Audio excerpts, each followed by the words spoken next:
ഇന്ന് ഞാൻ നിങ്ങളോട് സംസാരിക്കുന്നത് പ്രധാനമായിട്ടും തീസിസ് റൈറ്റിങ്ങിനെ കുറിച്ച്, സ്ട്രക്ചർ ഓഫ് തീസിസ്, അതുപോലെ അപ്പൻഡിക്സ് എങ്ങനെ തയ്യാറാക്കണം, റെഫറൻസസ് എങ്ങനെയാണ് നൽകേണ്ടത്, ഏതൊക്കെ സ്റ്റൈൽസ് ആണ് നമ്മുടെ തീസിസ് റൈറ്റിങ്ങിനുള്ളത്, ഇത്തരം കാര്യങ്ങളെ കുറിച്ചുള്ള ഒരു സാമാന്യ ധാരണ നൽകുക എന്നുള്ളതാണ് ഇന്നത്തെ എൻ്റെ കർത്തവ്യം.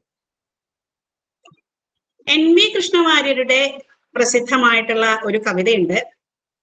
പുസ്തകങ്ങളിൽ സഞ്ചിതമത്രേ മർത്യവിജ്ഞാന സാരസർവസ്വം.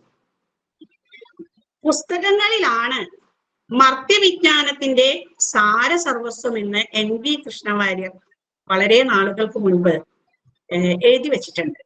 പക്ഷെ നിങ്ങൾക്കറിയാം, ഇന്ന് അവയിൽ നിന്നൊക്കെ വളരെയധികം ദൂരെ, അല്ലെങ്കിൽ പുസ്തകങ്ങളിൽ നിന്ന് വളരെ അകലെയാണ്, നമ്മുടെ കൈപ്പിടിയിലാണ് ഇന്ന് അറിവിന്റെ കലവറ എന്ന് പറയുന്നത്.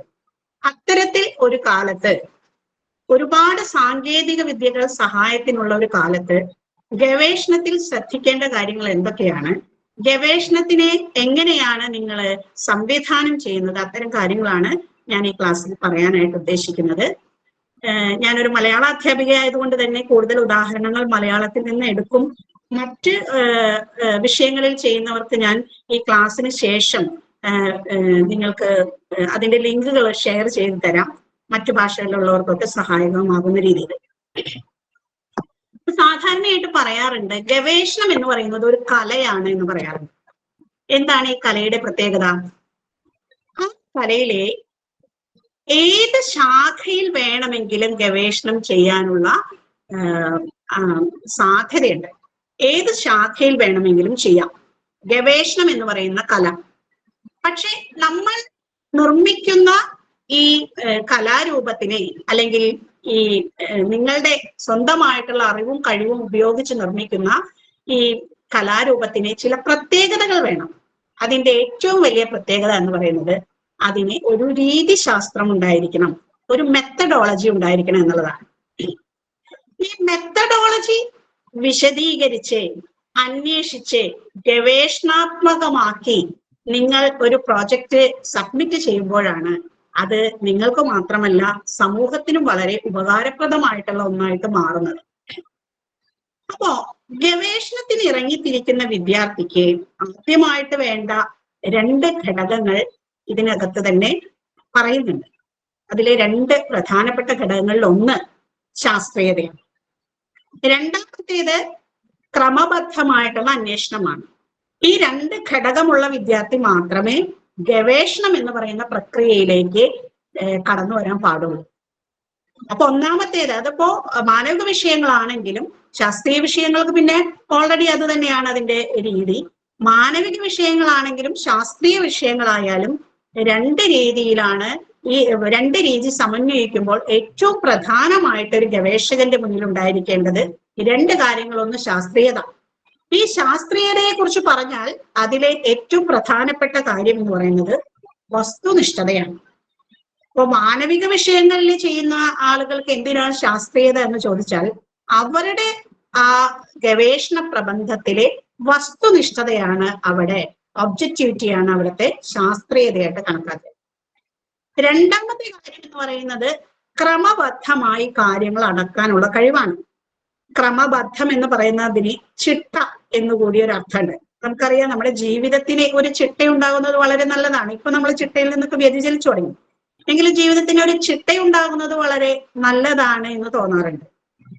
എനിക്ക് ഉറപ്പിച്ചു പറയാൻ പറ്റും, നിങ്ങള് പലപ്പോഴും 7, 8, 10 വർഷം ഒക്കെ ഗവേഷണത്തിന്റെ പുറകെ പോയിട്ട് ഒന്നുമാകാതെ ഇപ്പോഴും ഒന്നും ആയില്ല എന്ന് പറയുന്ന ധാരാളം സുഹൃത്തുക്കളും ഒക്കെ എനിക്കുണ്ട്, നിങ്ങൾക്കുണ്ടാകാം, അല്ലെങ്കിൽ നമ്മൾ അതിൽ ഒരാളായിരിക്കാം. പക്ഷെ ഗവേഷണത്തെ സംബന്ധിച്ച് എടുത്തു പറയാവുന്ന ഒരു വസ്തുത എന്ന് പറയുന്നത്, നിങ്ങൾ എന്നാണോ ചിട്ടയോടുകൂടി ഗവേഷണത്തിൽ പ്രവേശിക്കുന്നത് അന്ന് മാത്രമാണ് നിങ്ങൾക്ക് അത് ഭംഗിയായിട്ട് പൂർത്തിയാക്കാൻ പറ്റുകയുള്ളൂ എന്നുള്ള വസ്തുതയാണ്. അപ്പൊ നിങ്ങൾ കുറച്ചു നാളെ ഗവേഷണം ചെയ്യും, അതിനുശേഷം കുറെ ജോലിക്ക് പോകും, അതിനുശേഷം വേറെ കുറെ എഴുത്തായിട്ട് നടക്കും, അല്ലെങ്കിൽ സമാന്തരമായിട്ട് നിങ്ങളുടെ പഠന പദ്ധതികളുമായിട്ട് മുന്നോട്ട് പോകും. അത്തരത്തിലൊക്കെ പല രീതിയിലെ നിങ്ങളെ തന്നെ നിങ്ങൾ മാറ്റം വരുത്തിയിട്ടാണ് ഗവേഷണത്തിലേക്ക് എടുത്തു വെക്കുന്നതെങ്കിൽ അവിടെ നിങ്ങളുടെ ഗവേഷണം നീണ്ടുപോകും എന്നുള്ളതിൽ യാതൊരു സംശയവുമില്ല. അപ്പൊ അതുകൊണ്ട് തന്നെ ആദ്യമായിട്ട് ഒരു ഗവേഷണ വിദ്യാർത്ഥി മനസ്സിലാക്കേണ്ട കാര്യം, എനിക്കൊരു ചിട്ട ആവശ്യമാണ് ജീവിതത്തിൽ. എന്റെ ഗവേഷണ പ്രവർത്തനം എങ്ങനെ മുന്നോട്ട് കൊണ്ടുപോകണം, എത്ര കാലയളവിൽ ഞാൻ എന്ത് ചെയ്യണം. അലസമായിട്ട് ഒരുപാട് സമയമുള്ളത് പോലെ തോന്നും ഏത് ഗവേഷണ വിദ്യാർത്ഥിക്കും. അത് ഒരിക്കലും ഭൂഷണമല്ല. വളരെ കൃത്യമായിട്ട് ഒരു ചട്ടക്കൂട് ക്രമബദ്ധമായിട്ട് നിങ്ങൾ നിർമ്മിച്ചാൽ മാത്രമാണ് നിങ്ങൾക്ക് ഗവേഷണ പുരോഗതി രേഖപ്പെടുത്താൻ പറ്റുള്ളൂ. അപ്പൊ RIC മീറ്റിംഗ് വിളിച്ചിട്ട് 6 മാസം കൂടുമ്പോ തട്ടിക്കൂട്ടിയിട്ട് ഞാൻ അവിടെ ഒരു പ്രബന്ധത്തിന് പോയി, ഇവിടെ ഒരു ക്ലാസ് കേൾക്കാൻ പോയി, ഞാൻ അങ്ങോട്ട് പോയി ഇങ്ങോട്ട് പോയി എന്ന് പറഞ്ഞിട്ട് ഒരു RIC മീറ്റിംഗില് അവതരിപ്പിക്കാൻ വേണ്ടിയിട്ടുള്ള നെട്ടോട്ടം അല്ല ചിട്ടയായിട്ടുള്ള ഒരു ഗവേഷകന്റെ ലക്ഷണം. അവിടെയൊക്കെ അത് ക്രമബദ്ധമാക്കാനുള്ള ചില കരുതലുകൾ യൂണിവേഴ്സിറ്റികൾ ചെയ്യുന്നു എന്ന് മാത്രമേ ഉള്ളൂ. പക്ഷെ ചിട്ട എന്ന് പറയുന്നത്, അല്ലെങ്കിൽ നിങ്ങൾക്ക് ചിട്ടയില്ലാതെയും ഗവേഷണം ചെയ്യാം, പക്ഷേ എന്നാണോ നിങ്ങൾ ചിട്ടയോടുകൂടി അതിനകത്ത് പ്രവേശിക്കുന്നത് അവിടെ മാത്രമാണ് നിങ്ങൾക്ക് ഗവേഷണം സമയബന്ധിതമായിട്ട് പൂർത്തിയാക്കാൻ പറ്റുകയുള്ളൂ എന്ന് ആദ്യമേ സൂചിപ്പിക്കട്ടെ. ഗവേഷകൻ ഗവേഷണത്തിനെ ചിട്ടയോടുകൂടി പ്രവേശിച്ചു. ധാരാളം മെറ്റീരിയലുകൾ, ആകരങ്ങൾ നിങ്ങൾ പല ഭാഗത്ത് നിന്ന് കളക്ട് ചെയ്തു. കളക്ട് ചെയ്ത കുറെ അഭിമുഖങ്ങളുണ്ട് നിങ്ങളുടെ കയ്യില്, അല്ലെങ്കിൽ നിങ്ങൾക്ക് പലതരം എക്സ്പെരിമെന്റ്സ് നിങ്ങൾ ചെയ്തതിന്റെ പൊട്ടും പൊടിയും ഒക്കെ ഉണ്ട്, നിങ്ങൾ വായിച്ചെടുത്ത കാര്യങ്ങളുണ്ട്. ഇങ്ങനെ ഒരു ഗവേഷകന്റെ മുന്നിൽ പല രീതിയിലുള്ള ആകരങ്ങളുടെ ഒരു കൂമ്പാരം ഉണ്ടാകാനായിട്ട് സാധ്യതയുണ്ട്. ആ ഒരു സാധ്യതയിൽ നിന്നും ഒരു ഗവേഷണത്തെ അല്ലെങ്കിൽ ഒരു ഗവേഷണ പ്രബന്ധത്തെ എങ്ങനെയാണ് രൂപപ്പെടുത്തിയെടുക്കുക, അത് വലിയ ഒരു പണിയാണ്.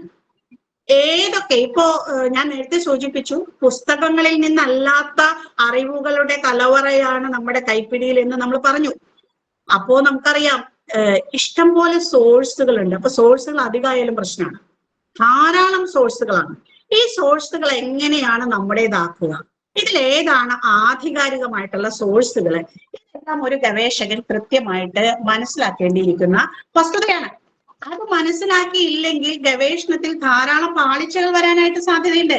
ധാരാളമായിട്ട് പാളിച്ചകൾ വരുന്ന ഒരു മേഖലയാണ് ഗവേഷണം. കാരണം എന്താണ്, അതിനകത്ത് ഏത് സോഴ്സിൽ നിന്നാണ് കൃത്യമായിട്ടുള്ള വിവരങ്ങൾ എടുക്കേണ്ടത് എന്നുള്ള നമ്മുടെ അജ്ഞതയാണ് അത്തരം കാര്യങ്ങളിലേക്ക് നമ്മുടെ സമയം ഇൻവെസ്റ്റ് ചെയ്യാനായിട്ട് ഇടവരുത്തുന്നത്. ഇപ്പൊ ഉദാഹരണമായിട്ട് ഇപ്പോ നമ്മളോടൊരു കാര്യം ആവശ്യപ്പെടുകയാണ്. കേരളത്തിന്റെ ഒരു ഭൂപ്രകൃതിയെ കുറിച്ച് എങ്ങനെയാണ് നമ്മുടെ ഭൂപ്രകൃതി, ഏറ്റവും നിസ്സാരമായിട്ടുള്ള കാര്യമാണ്. അല്ലെങ്കിൽ ഇപ്പോ തൃശ്ശൂർ ജില്ലയിലെ വിനോദസഞ്ചാര കേന്ദ്രങ്ങൾ, ആദ്യം എന്താ ചെയ്യുക, നമ്മളെ വിക്കിപീഡിയ പോയിട്ട് സെർച്ച് ചെയ്യും. അപ്പോൾ ഗവേഷകനെ സംബന്ധിച്ചിടത്തോളമുള്ള ഏറ്റവും പ്രധാനപ്പെട്ട കാര്യം, ഒരിക്കലും ലഭിച്ചിരിക്കുന്ന വിവരങ്ങളുടെ വിശ്വാസ്യത വളരെ പ്രധാനമാണ്. വിക്കിപീഡിയ പോലെയുള്ള വിശ്വസനീയമല്ലാത്ത വെബ്സൈറ്റുകൾ 2 പേജ് ഉപന്യാസത്തിന് പോലും നിങ്ങൾ ഉപയോഗിക്കരുത് എന്നുള്ളതാണ് ഏറ്റവും പ്രധാനപ്പെട്ട കാര്യമാണ്. അപ്പൊ നിങ്ങൾക്ക് തോന്നുന്നു എന്താ ഉപയോഗിച്ചാലെന്ന്, അത് ഇഷ്ടം പോലെ തിരുത്താം, ഇഷ്ടമുള്ളവർക്ക് അത് എഴുതാം, അതിനകത്ത് ആധികാരികത വേണമെന്ന് അവരെ പറയുന്നില്ല. അതുകൊണ്ട് ഒരു 2 പേജ് എസ്സേ എഴുതാൻ പോലും നിങ്ങൾ വിക്കിപീഡിയ പോലുള്ള സൈറ്റുകളെ ഉപയോഗിക്കാൻ പാടില്ല. അത് ഉപയോഗിച്ചു കഴിഞ്ഞാൽ ആധികാരികമായിട്ടുള്ള നിങ്ങളുടെ ഗവേഷണത്തിൽ പാളിച്ചകൾ വരും. പലപ്പോഴും കുട്ടികൾ വന്നിട്ട് വിക്കിപീഡിയ സൈറ്റുകളൊക്കെ ഇട്ടിട്ട്, മിസ് ഞാൻ ആർട്ടിക്കിൾ എഴുതിയിട്ടുണ്ട്, അതൊക്കെ വിക്കിപീഡിയ സൈറ്റുകളിലെ ലിങ്ക് ഒക്കെ കൊടുത്തിട്ട് പെട്ടെന്ന് തന്നെ പ്രബുദ്ധരായിട്ടുള്ള രീതിയിലെ ഗവേഷണ മാർഗദർശികളെ സമീപിക്കുന്നത് കാണാം. പക്ഷെ അത് കിട്ടുന്ന മാർഗദർശിക്ക് കൃത്യമായിട്ട് അറിയാം ഇത് എളുപ്പപ്പണിയാണ്, ഇത് കിട്ടിയിട്ട് ഒരു കാര്യവുമില്ല, പ്രാഥമിക വിവരങ്ങൾക്കുള്ള അന്വേഷണം മാത്രമാണ് അതിനകത്ത് നടത്താൻ പറ്റുള്ളൂ. അപ്പൊ നിങ്ങൾ ചോദിക്കാം, ഇങ്ങനെ വിക്കിപീഡിയ വേണ്ടെങ്കിൽ പിന്നെ എവിടെ നിന്നാണ് ഞങ്ങൾ വിശ്വാസ്യതയുള്ള വിവരങ്ങൾ എടുക്കുക എന്ന് ചോദിക്കാം. പ്രധാനമായിട്ടും URL കോഡിൽ .edu അല്ലെങ്കിൽ .gov ഇത് അടങ്ങിയ വെബ്സൈറ്റ് ആണ് ഓൺലൈനിലെ വിശ്വാസ്യതയുള്ള ഉറവിടം. .edu അല്ലെങ്കിൽ .gov അത്രയുമുള്ള സൈറ്റുകളിൽ നിന്നാണ് വിശ്വാസ്യതയുള്ള ആകരങ്ങളെ നമുക്ക് ലഭിക്കുക. പലപ്പോഴും നമുക്ക് പറ്റുന്ന മറ്റൊരു കാര്യം, നമ്മളിപ്പോ ഒരു പദത്തിന്റെ അർത്ഥം ചോദിച്ചു, ഉടനടി നമ്മളൊരു ഓൺലൈൻ നിഘണ്ടു പോയിട്ട് തിരഞ്ഞു, കൃത്യം അർത്ഥം കിട്ടി. അല്ലെങ്കിൽ ഒരു 3-4 നിഘണ്ടു നിങ്ങൾക്ക് അതിനകത്ത് കിട്ടും. ഈ നിഘണ്ടുക്കൾ ഒരു പരിധിവരെയൊക്കെ വിശ്വാസയോഗ്യമാണെങ്കിലും ഇവയുടെയൊക്കെ സമാന ശീർഷകങ്ങളിലെ ഇതിന്റെയൊക്കെ പകർപ്പുകളും നമ്മളുടെ ഗൂഗിളിൽ അവൈലബിൾ ആണ്.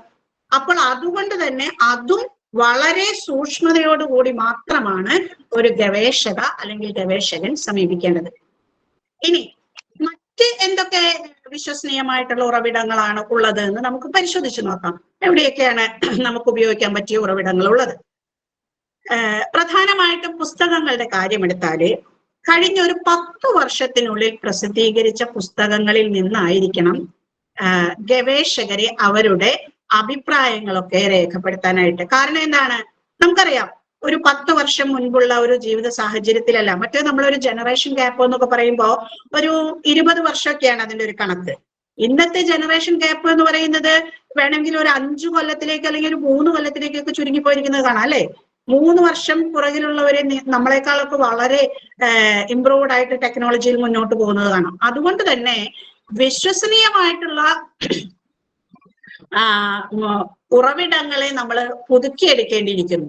കാലത്തിനനുസരിച്ച് ഒരുപാട് പഴയ ഡാറ്റയിലേക്ക് അതിൽ നിന്ന് നിങ്ങൾ ശേഖരിച്ചിട്ട് ആധികാരികമായിട്ടുള്ള അറിവാണ് എന്നുള്ള രീതിയിൽ എഴുതി വെക്കരുത്.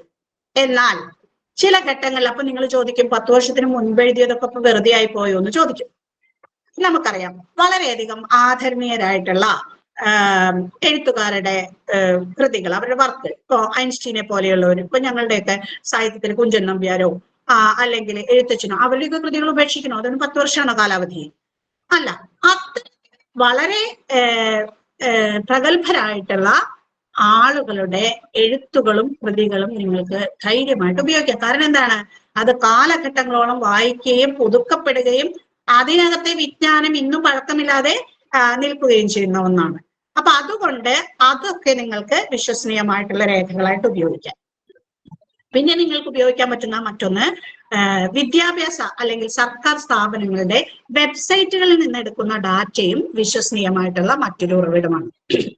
ഇനി നിങ്ങൾക്ക് ഗൂഗിളിൽ തിരയുകയാണെങ്കിൽ ഗൂഗിൾ സ്കോളറിൽ നിന്നുള്ള ലേഖനങ്ങളാണ് പ്രധാനമായിട്ടും വിശ്വാസ്യമായിട്ടുള്ള ലേഖനങ്ങളായിട്ട് എടുക്കാം. അതുപോലെ അക്കാഡമിക് ഡാറ്റാബേസുകളിൽ നിന്നുള്ളതൊക്കെ നമുക്ക് വിശ്വസനീയമായിട്ടുള്ള രേഖയായിട്ട് കണക്കാക്കാൻ പറ്റും. ഇനി വിശ്വസനീയമല്ലാത്ത രേഖ ഒരു ഗവേഷകനെ സംബന്ധിച്ചാണ് ഞാൻ പറയുന്നത്, മറ്റ് രീതിയിലല്ല. ഒരു ഗവേഷകനെ സംബന്ധിച്ചിടത്തോളം കാലഹരണപ്പെട്ട വിവരങ്ങളൊന്നും വിശ്വാസ്യതയുള്ളതായിട്ട് കണക്കാക്കാൻ പറ്റില്ല. അതായത് പുതിയ അറിവുകൾ പഴയ അറിവുകളെ മറച്ചു കഴിഞ്ഞു. ഏറ്റവും പുതിയ അറിവുകൾ നിൽക്കുമ്പോൾ പഴയ അറിവുകളാണ്, ഇപ്പൊ ടൈപ്പ് റൈറ്റർ ആണ് ഏറ്റവും വലുത് എന്ന് പറഞ്ഞ് നമുക്ക് ചെയ്യാൻ പറ്റില്ല. കാരണം എന്താണ്, അത് പലപ്പോഴും കാലഹരണപ്പെട്ടു പോയി. അപ്പോൾ പുതിയ വിശ്വസനീയമല്ലാത്ത അറിവുകളിൽ നിന്ന് പുതിയ അറിവുകളിലേക്ക് ഒരു ഗവേഷകൻ അല്ലെങ്കിൽ ഗവേഷക സഞ്ചരിക്കേണ്ടിയിരിക്കുന്നു. ഇനി പലപ്പോഴും നമ്മൾ കാണാറുണ്ട് ശരിയായ റെഫറൻസോ അല്ലെങ്കിൽ സൈറ്റേഷനോ ഒന്നുമില്ലാതെ അജ്ഞാതരെഴുതിയ വാചകങ്ങളൊക്കെ ഗൂഗിളിൽ ഇങ്ങനെ കളിക്കുന്നത് കാണും. ഇതെടുത്തു വെച്ചിട്ട് ആധികാരികമായ സോഴ്സ് എന്ന രീതിയിൽ എന്നിട്ട് അതിന്റെ റെഫറൻസ് കാണിക്കുക. ഗൂഗിളിലെ എടുത്ത് ഇങ്ങനെ പറയുന്നുണ്ട്, അത് തെറ്റായ രീതിയാണ്. അവിടെ ആ റെഫറൻസ് ആരാണ് പറയുന്നത് എന്ന് കൃത്യമായിട്ട് പറയാതെ വെറുതെ എഴുതി വെച്ചിരിക്കുകയാണെങ്കിൽ അത് അജ്ഞാതരെഴുതിയ അത്തരം വാചകങ്ങളൊന്നും നമ്മളുടെ ഗവേഷണ പ്രബന്ധത്തിൽ റെഫറൻസ് ആയിട്ട് സ്വീകരിക്കാൻ പാടില്ല. അതുപോലെ വാണിജ്യ വെബ്സൈറ്റുകളുണ്ട്. ഇത്തരത്തിലുള്ള വെബ്സൈറ്റുകളിൽ നിന്ന് ഡാറ്റ കളക്ട് ചെയ്താൽ അവര് ചിലപ്പോ അവർക്ക് ഹൈക്ക് കിട്ടുന്ന രീതിയിലായിരിക്കും അതിനകത്ത് സൈറ്റുകൾ ക്രിയേറ്റ് ചെയ്ത് വെച്ചിട്ടുണ്ടാവുക. അപ്പൊ അത്തരം സൈറ്റുകളും വിശ്വസനീയമല്ലാത്ത ഒന്നാണ്.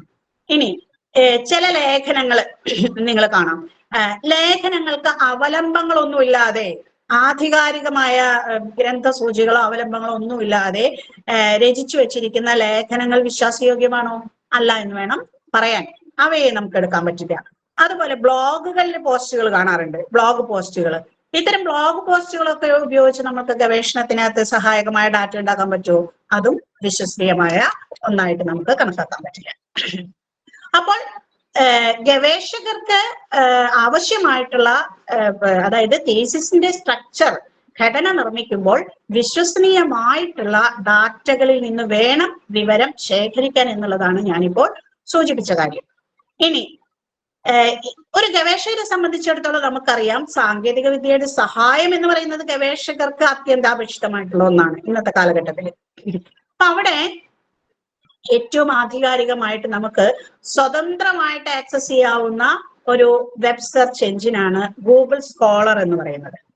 അപ്പൊ ഗവേഷകരെ സംബന്ധിച്ചിടത്തോളം അത് ഗൂഗിൾ സ്കോളറിൽ പോയി കഴിഞ്ഞാൽ ഓൺലൈൻ അക്കാഡമിക് ജേണലുകൾ ഉണ്ട്, പിയർ റിവ്യൂഡ് ജേണൽസ് ഉണ്ട്, റഫറൻസ് പേപ്പറുകൾ, തീസിസ്, സംഗ്രഹങ്ങൾ, റിപ്പോർട്ടുകൾ, കോടതി അഭിപ്രായങ്ങൾ, പാറ്റന്റ് തുടങ്ങിയവയൊക്കെയാണ് ഗൂഗിൾ സ്കോളറിന്റെ ഉള്ളടക്കമായിട്ട് വരുന്നത്.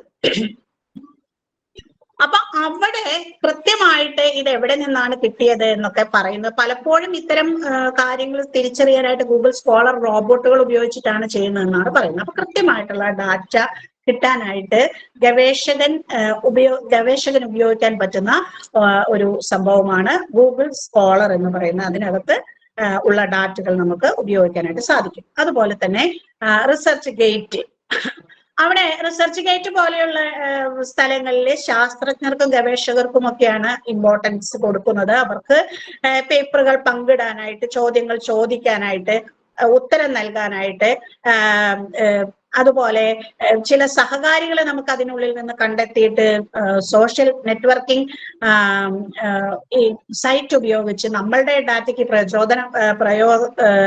പ്രയോജനപ്രദമായിട്ടുള്ള കാര്യങ്ങൾ കണ്ടെത്താനൊക്കെ റിസർച്ച് ഗേറ്റ് പോലെയുള്ളവ വളരെയധികം സഹായിക്കാറുണ്ട്.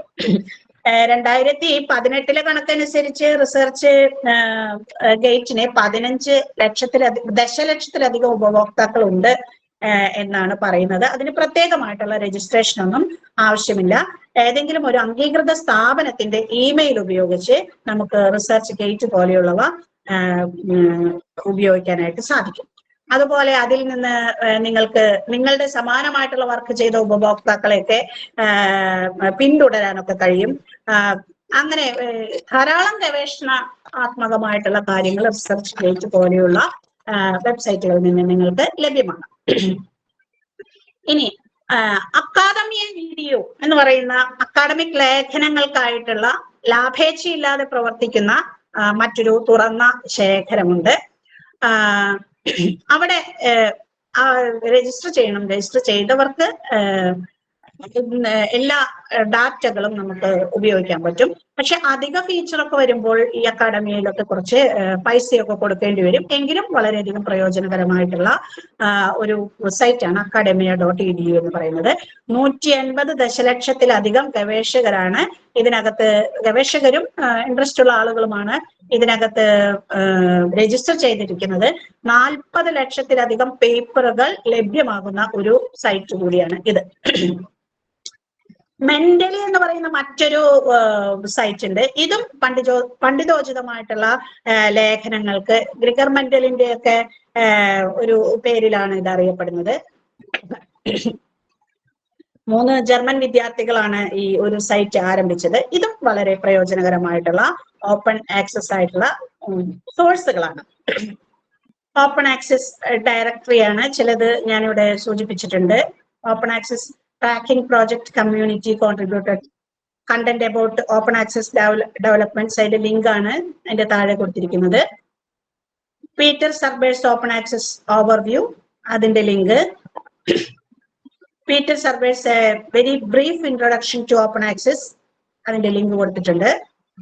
Open access journals with impact factor sources, ഇത് സ്കോർസ്, ഇത് ജേർണൽസ് ലഭിക്കാൻ ഉപയോഗിക്കുന്ന മറ്റൊരു സൈറ്റാണ്. അതുപോലെ oyster search open access content ലഭിക്കുന്ന മറ്റൊരു സൈറ്റാണിത്. Directory of open access journals, ഇത് ജേർണൽസ് ലഭിക്കാവുന്ന മറ്റൊരു സൈറ്റാണ്. Search journalist and articles from open access journals എന്ന് പറയുന്നത്. Sherpa Romeo database of journal and publisher self archiving policies, ഇതും നല്ല ഒരു സൈറ്റാണ്. നിങ്ങൾക്ക് ഇതിൽ നിന്ന് കൂടുതൽ ജേർണൽസ് ഒക്കെ ഗവേഷണത്തിന് ആവശ്യമുള്ളത് ലഭിക്കും. Register of open access repositories mandatory archiving policies, അതിന്റെ ഷോർട്ട് ഫോം ആണ് കൊടുത്തിരിക്കുന്നത്. ഇതിൽ നിന്നും നിങ്ങൾക്ക് ആവശ്യമുള്ള ഡാറ്റകൾ ലഭിക്കുന്നതാണ്. ധാരാളം സൈറ്റുകൾ നിങ്ങൾക്ക് ലഭ്യമാണ്. അപ്പോൾ ഇത്തരം ധാരാളം ഡാറ്റാബേസുകൾ ഉപയുക്തമാക്കിക്കൊണ്ട് എങ്ങനെയാണ് നല്ല ഒരു ഗവേഷണ പ്രബന്ധം തയ്യാറാക്കുക എന്നുള്ളതാണ് നമ്മൾ കാണാൻ പോകുന്നത്. അപ്പോൾ എന്തൊക്കെ കാര്യങ്ങളാണ് നല്ല ഒരു ഗവേഷണ പ്രബന്ധത്തിന്റെ ഘടനയിലെ ഉൾപ്പെടാൻ പാടില്ലാത്തത്? നമ്മൾ പറഞ്ഞു കുറെ സോഴ്സുകൾ നമുക്കുണ്ട്, ഇതിൽ നിന്നുള്ള മാറ്ററുകൾ ഉപയോഗിച്ചാണ്. അപ്പൊ നമുക്കൊരു കൂമ്പാരമായി അല്ലെ, മാറ്ററുകളുടെ വലിയൊരു കൂമ്പാരമാണ് ഇപ്പൊ നമ്മുടെ മുന്നിൽ. ഇനി ഇത് ഉപയോഗിച്ച് ഈ എന്താ പറയാ, ഇത്രയധികം ഡാറ്റകൾ കാണുമ്പോൾ നമ്മൾ ഇത് മുഴുവൻ വായിച്ചു കഴിയുമ്പോൾ എന്ത് ചെയ്യണം എന്ന് പറയുന്ന ഒരു ആശങ്ക പലപ്പോഴും ഗവേഷകരെ ഇങ്ങനെ വേട്ടയാടാറുണ്ട്. അതുപോലെ കുറച്ച് എഴുതി കഴിയുമ്പോൾ പെട്ടെന്ന് നിന്നു പോകുന്ന ഒരു അവസ്ഥ ഗവേഷകർക്ക് ഉണ്ടാകാറുണ്ട്. ഇതൊക്കെ ഗവേഷണത്തിന്റെ ഒരു ഭാഗമാണ് എന്ന് കണക്കാക്കിയാൽ മതി. ഇത് വിചാരിച്ച് ഞങ്ങൾക്കിത് സാധ്യമല്ല, അത്തരം കാര്യങ്ങളൊന്നും ഒരു ഗവേഷകനെ അല്ലെങ്കിൽ ഗവേഷകയ്ക്ക് ഭൂഷണമല്ല. അപ്പൊ ഈ ഗവേഷണം നടത്താനായിട്ടുള്ള ഡാറ്റകളൊക്കെ കളക്ട് ചെയ്തു. ഇനി ഇതിനകത്ത് എഴുതിക്കൊണ്ടിരിക്കുമ്പോൾ എന്തൊക്കെ കാര്യങ്ങളാണ് നമ്മൾ പ്രധാനമായിട്ട് ശ്രദ്ധിക്കേണ്ടത്? ഒരു ഗവേഷകനെ സംബന്ധിച്ചിടത്തോളം അദ്ദേഹത്തിന്റെ ഗവേഷണ പ്രബന്ധത്തിൽ ആത്മാംശം പൂർണ്ണമായിട്ട് ഒഴിവാക്കണം. എന്ന് പറഞ്ഞാൽ സബ്ജക്റ്റിവിറ്റി ഉണ്ടാവാൻ പാടില്ല. എനിക്കിങ്ങനെ തോന്നുന്നത്, ഞാൻ ഇതാണ് ചെയ്യുന്നത്, എനിക്കപ്പോൾ അങ്ങനെ തോന്നി, അത്തരത്തിൽ ആത്മാംശം എന്റെ നിരീക്ഷണത്തിൽ എനിക്ക് തോന്നുന്നത്, അത്തരം കാര്യങ്ങൾക്ക് ഒരിക്കലും ഗവേഷണത്തിൽ യാതൊരു പ്രാധാന്യമില്ല. ആത്മാംശത്തിനേക്കാൾ വസ്തുനിഷ്ഠതയ്ക്കാണ് പ്രാധാന്യം. അതാണ് ഏറ്റവും പ്രധാനം. രണ്ടാമത്തെ കാര്യം, നിങ്ങൾക്ക് കിട്ടുന്ന ഡാറ്റകളോട് പൂർണ്ണമായിട്ട് നിങ്ങൾ സത്യസന്ധത പുലർത്തണം. ഇത് വളരെ പ്രധാനപ്പെട്ട ഒരു കാര്യമാണ്. കഴിഞ്ഞ ദിവസമല്ല, കുറച്ചു നാൾ മുൻപ് എനിക്ക് നമ്മുടെ ഒരു ഗവേഷണം ചെയ്യുന്ന വിദ്യാർത്ഥികൾ ചെയ്തൊരു പണിയാണ്. അവര് കൃത്യമായിട്ട് ലെൻസ് വെച്ച് കോപ്പി പേസ്റ്റ് ചെയ്തിട്ട് ഒരു ആർട്ടിക്കിൾ കൊണ്ടുവന്നു തന്നു. ഞാനിത് വായിച്ചു നോക്കിയപ്പോ എനിക്ക് തോന്നി, ഇത് നല്ല പരിചയമുണ്ടല്ലോ, ഇത് എവിടെയോ വായിച്ചു പരിചയമുണ്ടല്ലോ. അപ്പൊ നോക്കുമ്പോ ഞാൻ അതിന് തൊട്ട് മുൻപ് എന്തോ ഭാഗ്യത്തിന് ആ പുസ്തകം എടുത്ത് വായിച്ച് വെച്ചിട്ടേ ഉള്ളൂ. അതേ സാധനം തന്നെ ലെൻസിൽ കോപ്പി പേസ്റ്റ് ചെയ്ത് കൊണ്ടുവന്ന് തന്നിരിക്കുകയാണ്. എനിക്ക് ഭയങ്കരമായ ദേഷ്യം തോന്നി. ഞാനത് അതും ആ ടെക്സ്റ്റും ഫോട്ടോ എടുത്തിട്ട് എഴുതി തന്ന ആൾക്ക് തിരിച്ചയക്കുകയുണ്ടായി. അപ്പൊ സംഭവം എന്താണ് എന്ന് വെച്ചാല്, ഡാറ്റ കളക്ട് ചെയ്യാനായിട്ട് എളുപ്പമാർഗങ്ങൾ ഉള്ളപ്പോൾ അത് കള്ളത്തരത്തിൽ അത് ക്രിയേറ്റ് ചെയ്യുക എന്ന് പറയുന്ന ഒരു പരിപാടിയാണ്.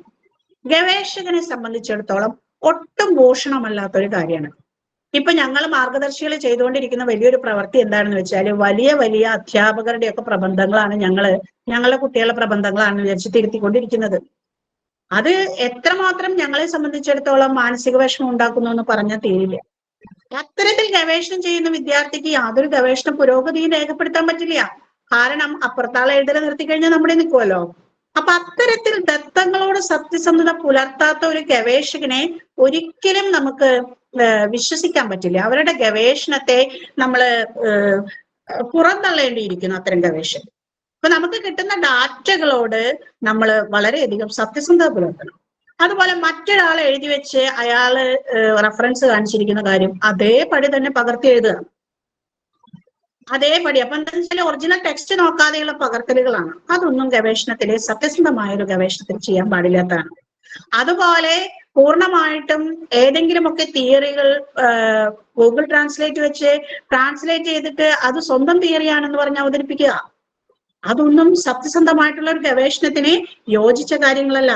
അപ്പോൾ ഗവേഷകൻ പൂർണ്ണമായിട്ടും സത്യസന്ധത പുലർത്തുന്ന ഒരാളായിരിക്കണം. അത് ജീവിതത്തിൽ നിങ്ങൾ എഴുതി വെച്ചേക്കുക. ജീവിതത്തിലാണെങ്കിലും തീസിസിലാണെങ്കിലും സത്യസന്ധതയ്ക്ക് വലിയ പ്രാധാന്യമുണ്ട്. അതങ്ങനെ തന്നെ പുലർത്തണം. പിന്നെ ദത്തങ്ങൾ നിങ്ങൾക്ക് കുറെ കിട്ടിയെന്ന് പറഞ്ഞു. ഈ ദത്തങ്ങൾ അപഗ്രഥിച്ചുകൊണ്ടാണ് നിങ്ങൾ നിഗമനത്തിൽ എത്തിച്ചേരേണ്ടത്. കിട്ടുന്ന ഡാറ്റകളെ നിങ്ങൾ അപഗ്രഥിച്ചിട്ടുള്ള നിഗമനത്തിലേക്കാണ് എത്തിച്ചേരേണ്ടത്. അല്ലാതെ വേറെ ആരെങ്കിലും അപഗ്രഥിച്ചു വെച്ചിരിക്കുന്ന വേറെ ഏതെങ്കിലും ഒക്കെ തീസിസിൽ പറയുന്ന നിഗമനങ്ങൾ എടുത്തിട്ട് നിങ്ങളുടെ നിഗമനങ്ങളാക്കി ഒന്നും കൊണ്ടുവരരുത്. ദത്ത അപഗ്രഥനം എന്ന് പറയുന്നത് വളരെ പ്രധാനമാണ്. എങ്ങനെയാണ് ദത്തത്തെ അപഗ്രഥിക്കുക? അത് ഈ യുക്തികളും തെളിവുകളും ഉപയോഗിച്ച് സമർത്ഥിച്ചിട്ട് വേണം ദത്തങ്ങളെ അല്ലെങ്കിൽ ഡാറ്റകളെ അപഗ്രഥിക്കാനായിട്ട്. ഇനി അങ്ങനെ അപ്പോ നമ്മള് ഗവേഷണത്തിനുള്ള ഡാറ്റകൾ നമുക്ക് കിട്ടി. ഗവേഷണത്തിൽ ആത്മാംശം പുലർത്താൻ പാടില്ല. ഒപ്പം തന്നെ സത്യസന്ധമായിരിക്കണം ഗവേഷണം എന്നതിനെ കുറിച്ചൊക്കെ പറഞ്ഞു. ഇനി ഈ ഗവേഷണത്തിന്റെ ഘടന എങ്ങനെയാണ് രൂപപ്പെടുത്തേണ്ടത് എന്നുള്ളതാണ് അടുത്ത നമ്മുടെ മുന്നിൽ വരുന്ന വലിയൊരു പ്രശ്നം. ഗവേഷണത്തിന്റെ ഘടന എങ്ങനെയാ രൂപപ്പെടുത്തേണ്ടത്, എവിടെ നിന്ന് തുടങ്ങണം എന്നറിയില്ല എന്ന് പറയുന്ന ഒരു പ്രശ്നമുണ്ട്. അപ്പോ സാധാരണയായിട്ട് എൻ്റെ guide doctor SK Vasanthan sir പറയുന്ന ഒരു കാര്യമുണ്ട്. സാറിനോട് ഞങ്ങൾ ഇങ്ങനെ പറയാറുണ്ട്, സാറേ ഞങ്ങൾക്കൊന്നും എഴുതിയിട്ട് ശരിയാവുന്നില്ല, ഇത് എവിടുന്ന് തുടങ്ങണ്ട സാറേ, സാറ് ഒരു തുടക്കം പറയുക അപ്പൊ ഞങ്ങള് ശരിയാക്കിക്കോളാം എന്ന് പറയാറുണ്ട്. സാറ് പറയുന്നൊരു കാര്യം ഇതാണ്, നിങ്ങൾ ആദ്യം പോയിട്ട് ഒരു കുരങ്ങിനെ ഉണ്ടാക്കി കൊണ്ടുപോവാ, ഞാൻ അതിനെ മനുഷ്യനാക്കിക്കോളാം എന്നാണ് മാഷ് തമാശ രൂപത്തിൽ പറയാറുള്ളത്. എന്ന് പറഞ്ഞു കഴിഞ്ഞാല് ശരിക്കും പറഞ്ഞാൽ വലിയൊരു ട്രാൻസ്ഫോർമേഷൻ ആണ് മാഷ് അവിടെ ഉദ്ദേശിക്കുന്നത്. കാരണം നമ്മുടെ കയ്യിലുള്ള അപക്വമായിട്ടുള്ള ഒന്നിനെ ഒരു അധ്യാപകന്റെ അല്ലെങ്കിൽ ഒരു മാർഗദർശിയുടെ മേൽനോട്ടത്തില് കിട്ടിക്കഴിയുമ്പോൾ അത് അത്രമേൽ പരിണാമിയായിട്ട് മാറും എന്നുള്ളതിന്റെ ഒരു സൂചനയാണത്. അപ്പോൾ നമുക്കൊരു കാര്യം ആലോചിക്കാം. പലപ്പോഴും ഒരു ഗൈഡിന്റെ കീഴിലെ ഗവേഷണം ചെയ്യാനായിട്ട് തുടങ്ങിയിട്ട് കേരളത്തിലെ മൊത്തം അല്ലെങ്കിൽ ഇന്ത്യയിലെ മൊത്തം ഗവേഷക മാർഗദർശികളെ സമീപിച്ച് അഭിപ്രായം ചോദിക്കുന്നവരെ കണ്ടിട്ടുണ്ട്. എന്നിട്ടാണെങ്കിൽ ഒരു സ്ഥലത്തേക്കോട്ട് എത്തുകയുമില്ല, ഗൈഡുമായിട്ടോട്ട് കൃത്യമായിട്ട് സംസാരിക്കുകയുമില്ല. അത് വളരെ തെറ്റായിട്ടുള്ള ഒരു പ്രവണതയാണ്. നിങ്ങൾക്ക് ആരുടെ അടുത്ത് വേണമെങ്കിലും അഭിപ്രായങ്ങളൊക്കെ ചോദിക്കാം, പക്ഷെ അവസാനമായിട്ട് നിങ്ങൾ ആ അഭിപ്രായവുമായിട്ട് വന്നിരിക്കേണ്ടത് നിങ്ങളുടെ ഗൈഡിന്റെ മുന്നിലാ. കാരണം ഗൈഡും നിങ്ങളും തമ്മിലുള്ള സംവാദത്തിനെ, ഗൈഡിനെ നിങ്ങളെ ചേഞ്ച് ചെയ്യാൻ സാധിക്കുന്നതിനെ വളരെയധികം വിശാലമായിട്ടുള്ള മാനങ്ങളുണ്ട്. അത് അവഗണിച്ചുകൊണ്ട് നിങ്ങൾ എവിടെ പോയാലും അവസാനം നിങ്ങൾ ഈ ഗൈഡിന്റെ അടുത്തേക്ക് തന്നെ എത്തേണ്ടിയിരിക്കുന്നു എന്നുള്ളത് നമ്മൾ മറന്നു പോകാൻ പാടില്ലാത്തൊരു വസ്തുതയാണ്. അപ്പൊ അതുകൊണ്ട് ചിലപ്പോൾ ഗൈഡുമാര് ചിലപ്പോൾ ദേഷ്യം വരുമ്പോ ചീത്തയൊക്കെ പറഞ്ഞേക്കാം, പക്ഷെ അതൊന്നും നിങ്ങൾ മൈൻഡ് ചെയ്യണ്ട. അത് അവരപ്പൊ പറഞ്ഞു, അത് കഴിഞ്ഞു, അത്രേ ഉള്ളൂ. പക്ഷെ എന്ത് ചെയ്യണം, നിങ്ങളുടേതായിട്ടുള്ള ഒരു ചട്ടക്കൂട് നിങ്ങൾ രൂപീകരിച്ച് നിങ്ങളും നിങ്ങളുടെ ഗൈഡുമായിട്ട് ഇരിക്കുന്ന മണിക്കൂറുകളിലാണ് യഥാർത്ഥത്തിൽ ആ തീസിസിന് ഒരു പൂർണ്ണത കൈവരുന്നത്. അപ്പൊ അതൊരിക്കലും നിങ്ങൾ മറക്കരുത്. അപ്പോ ഒരു ഗവേഷകൻ ഒരു പ്രബന്ധം രൂപകൽപ്പന ചെയ്യാണ്, എത്ര ഭാഗമായിട്ട് അതിനെ തിരിക്കാൻ പറ്റും? ഒരു ഗവേഷണ പ്രബന്ധത്തിന് എത്ര ഭാഗമുണ്ട്? പ്രധാനമായിട്ടും ഒരു ഗവേഷണ പ്രബന്ധത്തിന് 3 ഭാഗങ്ങളാണുള്ളത്. ഒന്നാമത്തെ ഭാഗം എന്ന് പറയുന്നത് ഉപോദ്ഘാതം. അത് ആമുഖമല്ല, ആമുഖത്തിന് മുൻപ് ആമുഖം കൂടി ഉൾപ്പെട്ട ഒന്നാണ് ഉപോദ്ഘാതം എന്ന് പറയുന്നത്. രണ്ടാമത്തെ ഭാഗം എന്ന് പറയുന്നത് പ്രബന്ധ ശരീരമാണ്. പ്രബന്ധത്തിൽ നിങ്ങൾ ഉൾപ്പെടുത്തുന്ന ചാപ്റ്ററുകൾ, അതാണ് രണ്ടാമത്തെ ഭാഗം. മൂന്നാമത്തെ ഭാഗമാണ് ഉപസംഹാരം. ഇങ്ങനെ ഒരു പ്രബന്ധത്തെ സംബന്ധിച്ചിടത്തോളം 3 ഭാഗങ്ങളാണ് പ്രധാനമായിട്ടും ഉള്ളത്. ഇനി എന്താണ് ഉപോദ്ഘാതം എന്ന് പറയാം. ഉപോദ്ഘാതം എന്ന് പറയുന്നത് നിങ്ങളുടെ ഗവേഷണ പ്രശ്നത്തെ അവതരിപ്പിക്കേണ്ട, ഗവേഷകൻ എപ്പോഴും ഒരു ഗവേഷണ പ്രശ്നം വേണമല്ലോ. ഒരു പ്രശ്നം ഉണ്ടെങ്കിലല്ലേ നമുക്കത് പരിഹരിക്കാൻ പറ്റുള്ളൂ. ഗവേഷണം തന്നെ ചിലർക്ക് പ്രശ്നമാണ്, അത് വേറെ കാര്യം. പക്ഷെ ഗവേഷണ പ്രശ്നം എന്ന് പറയുന്നത് വളരെ പ്രധാനമാണ്. ഞാൻ എന്തിനു വേണ്ടിയാണ് ഗവേഷണം ചെയ്യുന്നത് എന്നുള്ളത് വളരെ പ്രധാനപ്പെട്ട ഒരു കാര്യമാണ്. നിങ്ങൾ നിങ്ങളോട് തന്നെ എപ്പോഴും ചോദിക്കേണ്ട ഒരു കാര്യം, ഞാൻ എന്തിനാ ഈ പണിയെടുക്കുന്നത്, എന്തിനാ ഞാൻ ഈ സമയം കളയുന്നത്, എനിക്ക് വെറും ഒരു ഡോക്ടറേറ്റ് ഡിഗ്രിയാണോ ആവശ്യം, അതോ ഞാൻ അതിന് പുറമെ സമൂഹത്തിന് എന്തെങ്കിലും കൊടുക്കുന്നുണ്ടോ എന്നുള്ളത് നമ്മൾ ആവർത്തിച്ച് ചിന്തിക്കേണ്ട ഒരു കാര്യമാണ്. അപ്പോ ഈ ഗവേഷണ പ്രശ്നത്തെ മുൻനിർത്തിയാണ് നിങ്ങൾ ആദ്യ ഘട്ടം, അതായത് ഉപോദ്ഘാതം എന്ന് പറയുന്നത് രൂപപ്പെടുത്തേണ്ടത്. അവിടെ നിങ്ങൾക്ക് കൃത്യമായിട്ട് അതിന്റെ ലക്ഷ്യം, അത് ആമുഖം എന്നുള്ള രീതിയിലാണ് പലരും എഴുതി കാണാറുള്ളത്. അവിടെ നിങ്ങൾ എന്ത് ചെയ്യണം, പ്രബന്ധത്തിന്റെ ലക്ഷ്യം എന്താണ്, അതിന്റെ പ്രസക്തി എന്താണ്, ഇത്തരം കാര്യങ്ങളൊക്കെ. അതുപോലെ പ്രബന്ധ ശീർഷകം, ഏറ്റവും പ്രധാനം എന്ന് പറയുന്നത് പ്രബന്ധത്തിന്റെ തലക്കെട്ടാണ്. ആ പ്രബന്ധത്തിന്റെ തലക്കെട്ട് വേണം. പിന്നെ ആദ്യ ഭാഗങ്ങളിൽ നിങ്ങൾക്ക് അറിയാം, ഡിസർട്ടേഷനും എംഫിലും ഒക്കെ കഴിഞ്ഞിട്ടുള്ളവരാണെങ്കിൽ അറിയാം, അവിടെ ഓരോ സർവകലാശാലയും പല കാര്യങ്ങളും നിഷ്കർഷിക്കുന്നുണ്ടാകും. അവയുമായി ബന്ധപ്പെട്ട കാര്യങ്ങള്, അതുപോലെ ചിലര് പ്ലാജിയോറിസത്തിന്റെ ഒക്കെ സർട്ടിഫിക്കറ്റ്, പിന്നെ സത്യപ്രസ്താവന, കടപ്പാടുകള്, പിന്നെ അതിന്റെ ഉള്ളടക്കം വരുന്ന പേജുകള്, ഇതെല്ലാം ഉൾക്കൊള്ളുന്നതാണ് ഉപോദ്ഘാതം എന്ന് പറയുന്ന ഘട്ടം എന്ന് പറയുന്നത്. ഒരു പ്രബന്ധത്തെ സംബന്ധിച്ചിടത്തോളം ഈ ആമുഖം ഉൾപ്പെടെയുള്ള, അതായത് ഞാൻ ഈ പറഞ്ഞ ആദ്യഘട്ടങ്ങളെല്ലാം പൂർത്തിയാക്കി ആമുഖം ഉൾപ്പെടെയുള്ള ഒരു പ്രബന്ധത്തിന് ഏകദേശം എത്ര പേജ് വേണ്ടി വരും എന്നാണ് നിങ്ങൾക്ക് തോന്നുന്നത്? ഏകദേശം എത്ര പേജ് വേണ്ടി വരും ഒരു പ്രബന്ധത്തിന്? അതെ, ഒരു 250-നും 500-നും ഇടയിലാണ് ഒരു സ്റ്റാൻഡേർഡ് പ്രബന്ധത്തിന്റെ വലുപ്പം.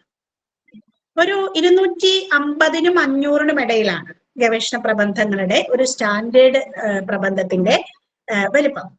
അപ്പൊ അതിനകത്ത് ആദ്യ ഭാഗത്ത് ടൈറ്റിൽ പേജുകൾ വേണം, പ്ലാജിയോസ് സർട്ടിഫിക്കറ്റ് ഒക്കെ ഇപ്പൊ ചോദിക്കുന്നുണ്ട്, അത് വേണം, സത്യപ്രസ്താവന വേണം, മാർഗദർശിയുടെ പിന്നെ അതുപോലെ വകുപ്പ് മേധാവിയുടെ ഒക്കെ സാക്ഷ്യപത്രങ്ങൾ വേണം, പിന്നെ നിങ്ങൾക്ക് കടപ്പാട് സമർപ്പണം, ഇതൊക്കെ കൃത്യമായിട്ട് ഏത് യൂണിവേഴ്സിറ്റിയിലാണ് നിങ്ങൾ ചെയ്യുന്നത് അതിനനുസരിച്ച് നിങ്ങൾ കൃത്യമായിട്ട് അത് രേഖപ്പെടുത്തിയിരിക്കണം. അതെന്ത് വലിയ പരിഷ്കാരങ്ങളൊന്നും നിങ്ങൾ വരുത്താനായിട്ട് നിൽക്കരുത്. കാരണം അതിനകത്ത് കുത്ത് കോമ പോലും വളരെ പ്രധാനമാണ്. ചിലരുടെ ഒരു പ്രവൃത്തി എന്താണെന്ന് വെച്ചാൽ ആദ്യത്തെ ടൈറ്റിൽ പേജിൽ ഒരു കോളൻ ഇട്ട് വെക്കും. ഇപ്പോ സുഗതകുമാരി കവിത പാഠാന്തരങ്ങൾ, അപ്പൊ അവിടെ സുഗതകുമാരി കവിത കഴിഞ്ഞിട്ട് ആദ്യം ഒരു കോളൻ ഇട്ട് വെക്കും, രണ്ടാമത്തേലാവുമ്പോ ഒരു കോമ ഇട്ട് വെക്കുക, നെക്സ്റ്റ് പേജിൽ കോമ, പിന്നത്തേൽ ഒരു കുത്ത്. ഇങ്ങനെയൊന്നും പാടില്ല. എന്താണോ നിങ്ങളുടെ പ്രബന്ധത്തിന്റെ തുടക്കത്തിലെ, അതായത് കവർ പേജിൽ നിങ്ങൾ എങ്ങനെയാണോ കൊത്തോ കോളമോ സ്പേസോ പോലും നൽകുന്നത് അതുപോലെ തന്നെയായിരിക്കണം എവിടെ നിങ്ങൾ എഴുതുമ്പോഴും രേഖപ്പെടുത്താൻ പാടുള്ളൂ. ഞാൻ എൻ്റെ വിഷയം നേരത്തെ ഇവിടെ സൂചിപ്പിച്ചു, പി കെ ബാലകൃഷ്ണൻ മൾട്ടിവേറിയസ് റൈറ്റർ എന്നായിരുന്നു എൻ്റെ ടോപ്പിക്. അതിനകത്ത് പി കെ ബാലകൃഷ്ണൻ കഴിഞ്ഞ് ഞാൻ കൊണ്ടുകൊടുത്തപ്പോ ഞാൻ കോളമായിരുന്നു ഒരിടത്ത് സെമി കോളം ഇട്ട് പോയി. ആ തുന്നിക്കെട്ട് എനിക്ക് അഴിക്കേണ്ടി വന്നിട്ടുണ്ട്. അപ്പൊ അത് അഡ്ജുഡിക്കേഷൻ ആണ് അത് സംഭവിച്ചത്, മെയിനിലല്ല. അതായത് അവരെ ആ തുന്നിക്കെട്ട് അഴിപ്പിക്കും. അപ്പൊ അതിനിടവരുത്തരുത്. തീസിസിനകത്ത് ഹെഡ്ലൈൻ വളരെ പ്രധാനമാണ്. അത് കൃത്യമായിട്ട് തന്നെ കുത്തും കോമയും ഒന്നും തെറ്റാതെ രേഖപ്പെടുത്തണം. അതാണ് പ്രബന്ധത്തിന്റെ സ്ട്രക്ചറിൽ വളരെ പ്രധാനപ്പെട്ട ഒന്ന്. പിന്നെ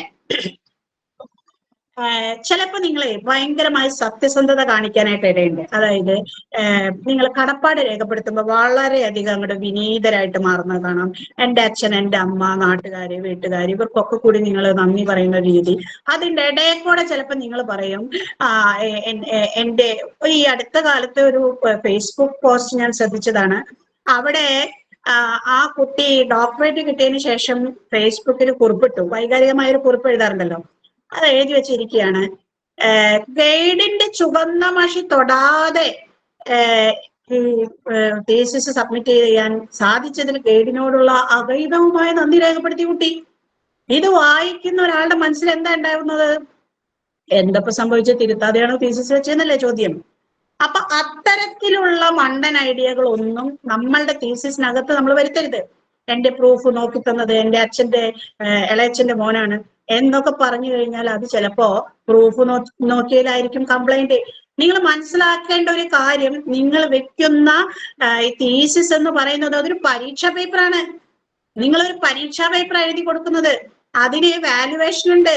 ആ വാല്യുവേഷനിൽ ഇപ്പൊ പല യൂണിവേഴ്സിറ്റികളും റിജക്ട് ചെയ്യുന്നുണ്ട്, പലർക്കും തിരുത്തി വെക്കാൻ പറയുന്നുണ്ട്, പലതും ഒരു വലിയ ലിസ്റ്റ് കൊടുത്തിട്ട് ഇതൊക്കെ കറക്റ്റ് ചെയ്തിട്ട് സബ്മിറ്റ് ചെയ്താൽ മതി എന്ന് പറയുന്നുണ്ട്. പണ്ടൊന്നും അങ്ങനെ റിജക്ട് ചെയ്യാറില്ല, എന്ത് കൊടുത്താലും വാങ്ങിച്ചു വെക്കാറാണ് പതിവ്. ഇപ്പൊ റിജക്ട് ചെയ്യാൻ വരെ തുടങ്ങിയിട്ടുണ്ട്. അപ്പൊ അതുകൊണ്ട് ഇതൊരു പരീക്ഷാ പേപ്പർ കൂടിയാണ്. ഇതിനകത്ത് ആധികാരികത, വസ്തുനിഷ്ഠതയാണ് വേണ്ടത് എന്നുള്ളത് ഓരോ ഗവേഷകനും മനസ്സിലെത്തണം. അത് ആദ്യമേ ഉണ്ടായാൽ മാത്രമാണ് കൃത്യമായിട്ട് നിങ്ങൾക്ക് എഴുത്തിലേക്ക് കിടക്കാൻ പറ്റുള്ളൂ. ഇപ്പൊ പരീക്ഷാ പേപ്പറിൽ നിങ്ങൾ എൻ്റെ അച്ഛന് സുഖമില്ല, അമ്മയ്ക്ക് വയ്യാണ്ടായി, എനിക്ക് മാർക്ക് തന്നെ ടീച്ചറെ എഴുതി, ആ ടീച്ചർക്ക് നിങ്ങൾ അധ്യാപകരാണെങ്കിൽ മാർക്ക് കൊടുക്കുമോ? ഇല്ല. അതേ അവസ്ഥ തന്നെയാണ് ഒരു കടപ്പാട് രേഖപ്പെടുത്തുന്നിടത്തും മറ്റു കാര്യങ്ങൾ ചെയ്യുന്നിടത്തും വേണ്ടത്. അപ്പൊ അത് വളരെയധികം ഒരു ഗവേഷകൻ ശ്രദ്ധിക്കണം. പ്രബന്ധ സംഗ്രഹമാണ്. അപ്പൊ ആദ്യത്തെ ഘട്ടത്തിൽ നമ്മൾ പറഞ്ഞു ഉപോദ്ഘാതം, അതിനകത്ത് ഈ പറഞ്ഞ പോലെയുള്ള കാര്യങ്ങളൊക്കെ വേണമെന്ന് പറഞ്ഞു. അടുത്തത് പ്രബന്ധ സംഗ്രഹമാണ്. അപ്പൊ പ്രബന്ധ സംഗ്രഹം ഒരെണ്ണം വെച്ചിട്ടാണല്ലോ നമ്മള് തീസിസിലേക്ക് എത്തിയത്. ആദ്യം നമ്മുടെ ഒരു പ്രബന്ധം എന്താ ചെയ്യാൻ പോകുന്നതെന്ന് നിങ്ങൾ ഒരു സിനോപ്സിസ് എഴുതി വാങ്ങിയിട്ടുണ്ടാകും. അതിൽ നിങ്ങൾ എന്തെങ്കിലുമൊക്കെ കുത്തിക്കുറച്ച് ടീച്ചറെ ഞാൻ ഭയങ്കരമായ കാര്യങ്ങളാണ് ചെയ്യാൻ പോകുന്നത്, ഈ രാജ്യം മുഴുവൻ മാറ്റിമറിക്കുക എന്നുള്ള രീതിയിലൊക്കെ നിങ്ങൾ എന്തെങ്കിലുമൊക്കെ എഴുതി വെച്ചിട്ടുണ്ടാവും. പക്ഷെ തീസിസ് ചെയ്ത് കഴിയുമ്പോഴാണ് മനസ്സിലാവുക, അത് ശരി, ഈ പറഞ്ഞ സാധനം ഒന്നും ചെയ്യാൻ പറ്റുന്നില്ല, ഞാൻ അന്ന് കുറച്ച് തള്ളിയതാണ്, അതൊന്നും ഇപ്പൊ നടപ്പിലാവുന്നില്ല എന്ന് ബോധ്യപ്പെടുന്നത് തീസിസ് കഴിയുമ്പോഴായിരിക്കും. അപ്പൊ തീസിസിനകത്ത് തുടക്കത്തിൽ വെക്കുന്ന പ്രബന്ധ സംഗ്രഹം ആദ്യം വെച്ചതിന്റെ കോപ്പി അല്ല വെക്കേണ്ടത്, നിങ്ങൾ പൂർത്തിയാക്കിയ പ്രബന്ധത്തിന്റെ സംഗ്രഹമാണ് തുടക്കത്തിൽ നിങ്ങൾ സബ്മിറ്റ് ചെയ്യേണ്ടത്. അപ്പൊ അവിടെ നിങ്ങൾ എന്ത് ചെയ്യണം, ഒരു 3-4 പേജിൽ ഒതുങ്ങുന്ന രീതിയിൽ പ്രബന്ധത്തിന്റെ പഠന ലക്ഷ്യം, അതിന്റെ പ്രസക്തി, അതിന്റെ ഹൈപ്പോതെസിസ്, രീതിശാസ്ത്രം, പഠന മേഖല, അധ്യായ സംഗ്രഹം, എത്തിച്ചേർന്ന നിഗമനങ്ങൾ ഉൾപ്പെടെ, നിഗമനങ്ങൾ മുഴുവൻ എഴുതണ്ട, അതിലേക്ക് ഒരു സൂചന കൊടുത്തുകൊണ്ട് ഉള്ള വിശദമായിട്ടുള്ള ഒരു പ്രബന്ധ സംഗ്രഹമാണ് നിങ്ങള് തീസിസിന്റെ സ്ട്രക്ചറിനകത്ത് തുടക്കത്തിൽ വെക്കേണ്ടത്. അപ്പൊ നിങ്ങൾക്ക് തോന്നും ഇത് എഴുതിയിട്ടല്ല മിസ്സേ അടുത്തടിക്ക് കടക്കണ്ടേ, ഞാൻ 3ാമത്തെ ചാപ്റ്ററില് ഇതാണ് ചെയ്യുന്നത്, അപ്പൊ ഞാനത് സംഗ്രഹത്തിൽ അങ്ങനെ എഴുതിപ്പോയി, പിന്നെ എനിക്കിത് തിരുത്താൻ പറ്റുമോ? അങ്ങനെ ചോദിക്കരുത്. കാരണം പ്രബന്ധ സംഗ്രഹം തീസിസിന് വേണ്ടി തയ്യാറാക്കേണ്ടത് ഏറ്റവും അവസാനം. ആ പണി കഴിഞ്ഞു എന്ന് പറയുന്ന ആരെങ്കിലും നിങ്ങളുടെ കൂട്ടത്തിലുണ്ടെങ്കിൽ അത് തെറ്റായിട്ടുള്ള രീതിയാണ്, റിവേഴ്സ് ആയിട്ടുള്ള രീതിയാണ്. അപ്പൊ എന്ത് ചെയ്യണം, നിങ്ങളുടെ പ്രബന്ധ സംഗ്രഹം നിങ്ങൾ എഴുതേണ്ടത് ഏറ്റവും അവസാനമാണ്. അത് കൃത്യമായിട്ട് നിങ്ങൾ പഠിച്ചു വെച്ച വസ്തുതകളെ ക്രമീകരിക്കത്തക്ക രീതിയിൽ ഭംഗിയായിട്ട് ചെയ്യണം.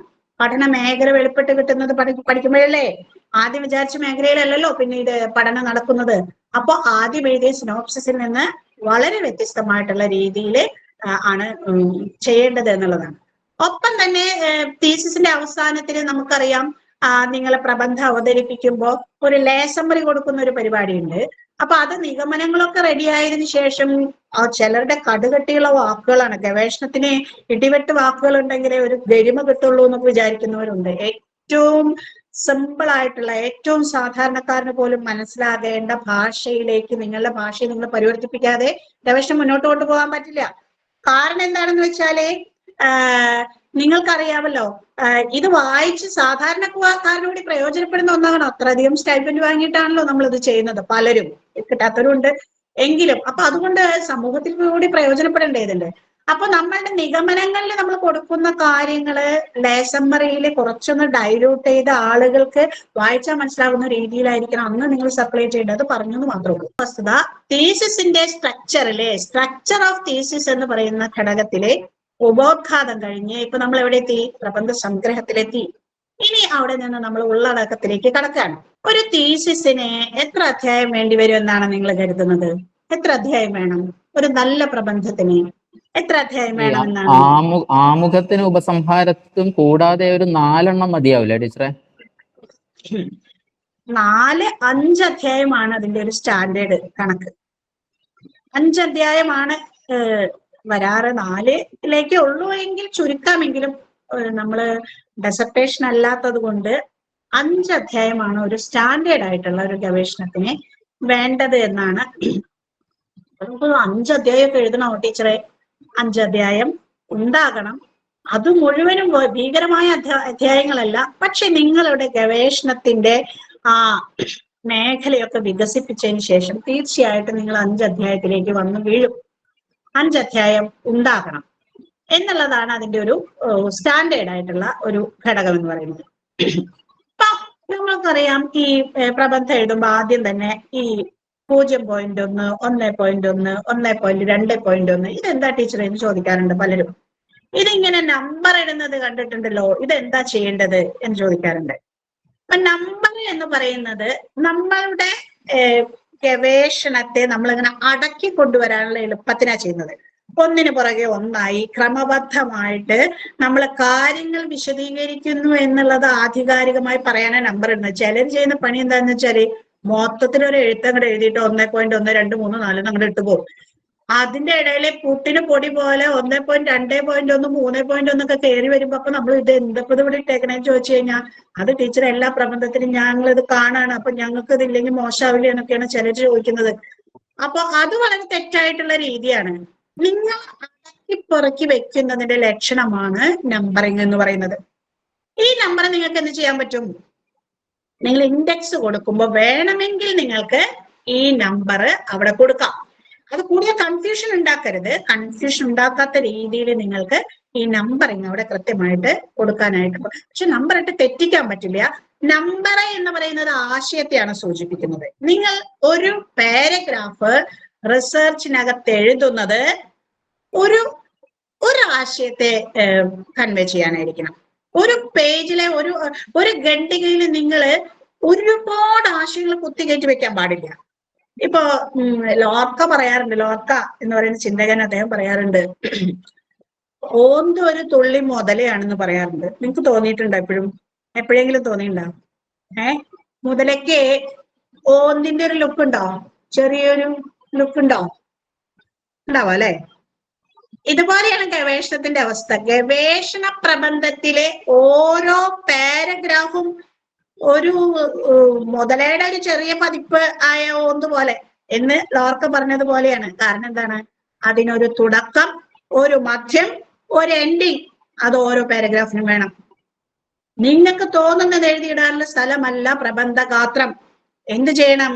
ഒരു പ്രബന്ധത്തിന്റെ ഒരു പാരഗ്രാഫിനകത്ത് തുടക്കവും മധ്യവും ഒടുക്കവും വേണം. അത് പ്രബന്ധത്തിന്റെ കുഞ്ഞു പതിപ്പാണ്. ഒരാശയത്തെ വിശദീകരിക്കാനാണ് ഒരു പാരഗ്രാഫ് ഉപയോഗിക്കേണ്ടത്. അല്ലാതെ കുറെ ആശയങ്ങൾ കുത്തിത്തിരിക്കുക, അപ്പൊ അങ്ങോട്ട് പോയി ഇങ്ങോട്ട് പോയി, അങ്ങനെയല്ല. ആ ഒരു ആശയത്തെ സാധൂകരിക്കാനായിട്ട് വേറെ നിങ്ങൾക്ക് റെഫറൻസ് ആവശ്യമാണെങ്കിൽ, നമ്മൾ പറയില്ലേ, ഞാൻ പറഞ്ഞു പിന്നെ അപ്പുറത്തെ വീട്ടിലെ കുട്ടിയും കൂടി കണ്ടു എന്ന് പറയില്ലേ, അതുപോലെ നിങ്ങൾ പറഞ്ഞ ഈ ആശയത്തെ സാധൂകരിക്കാനായിട്ടാണ് നിങ്ങൾ എന്ത് ഉപയോഗിക്കേണ്ടത്?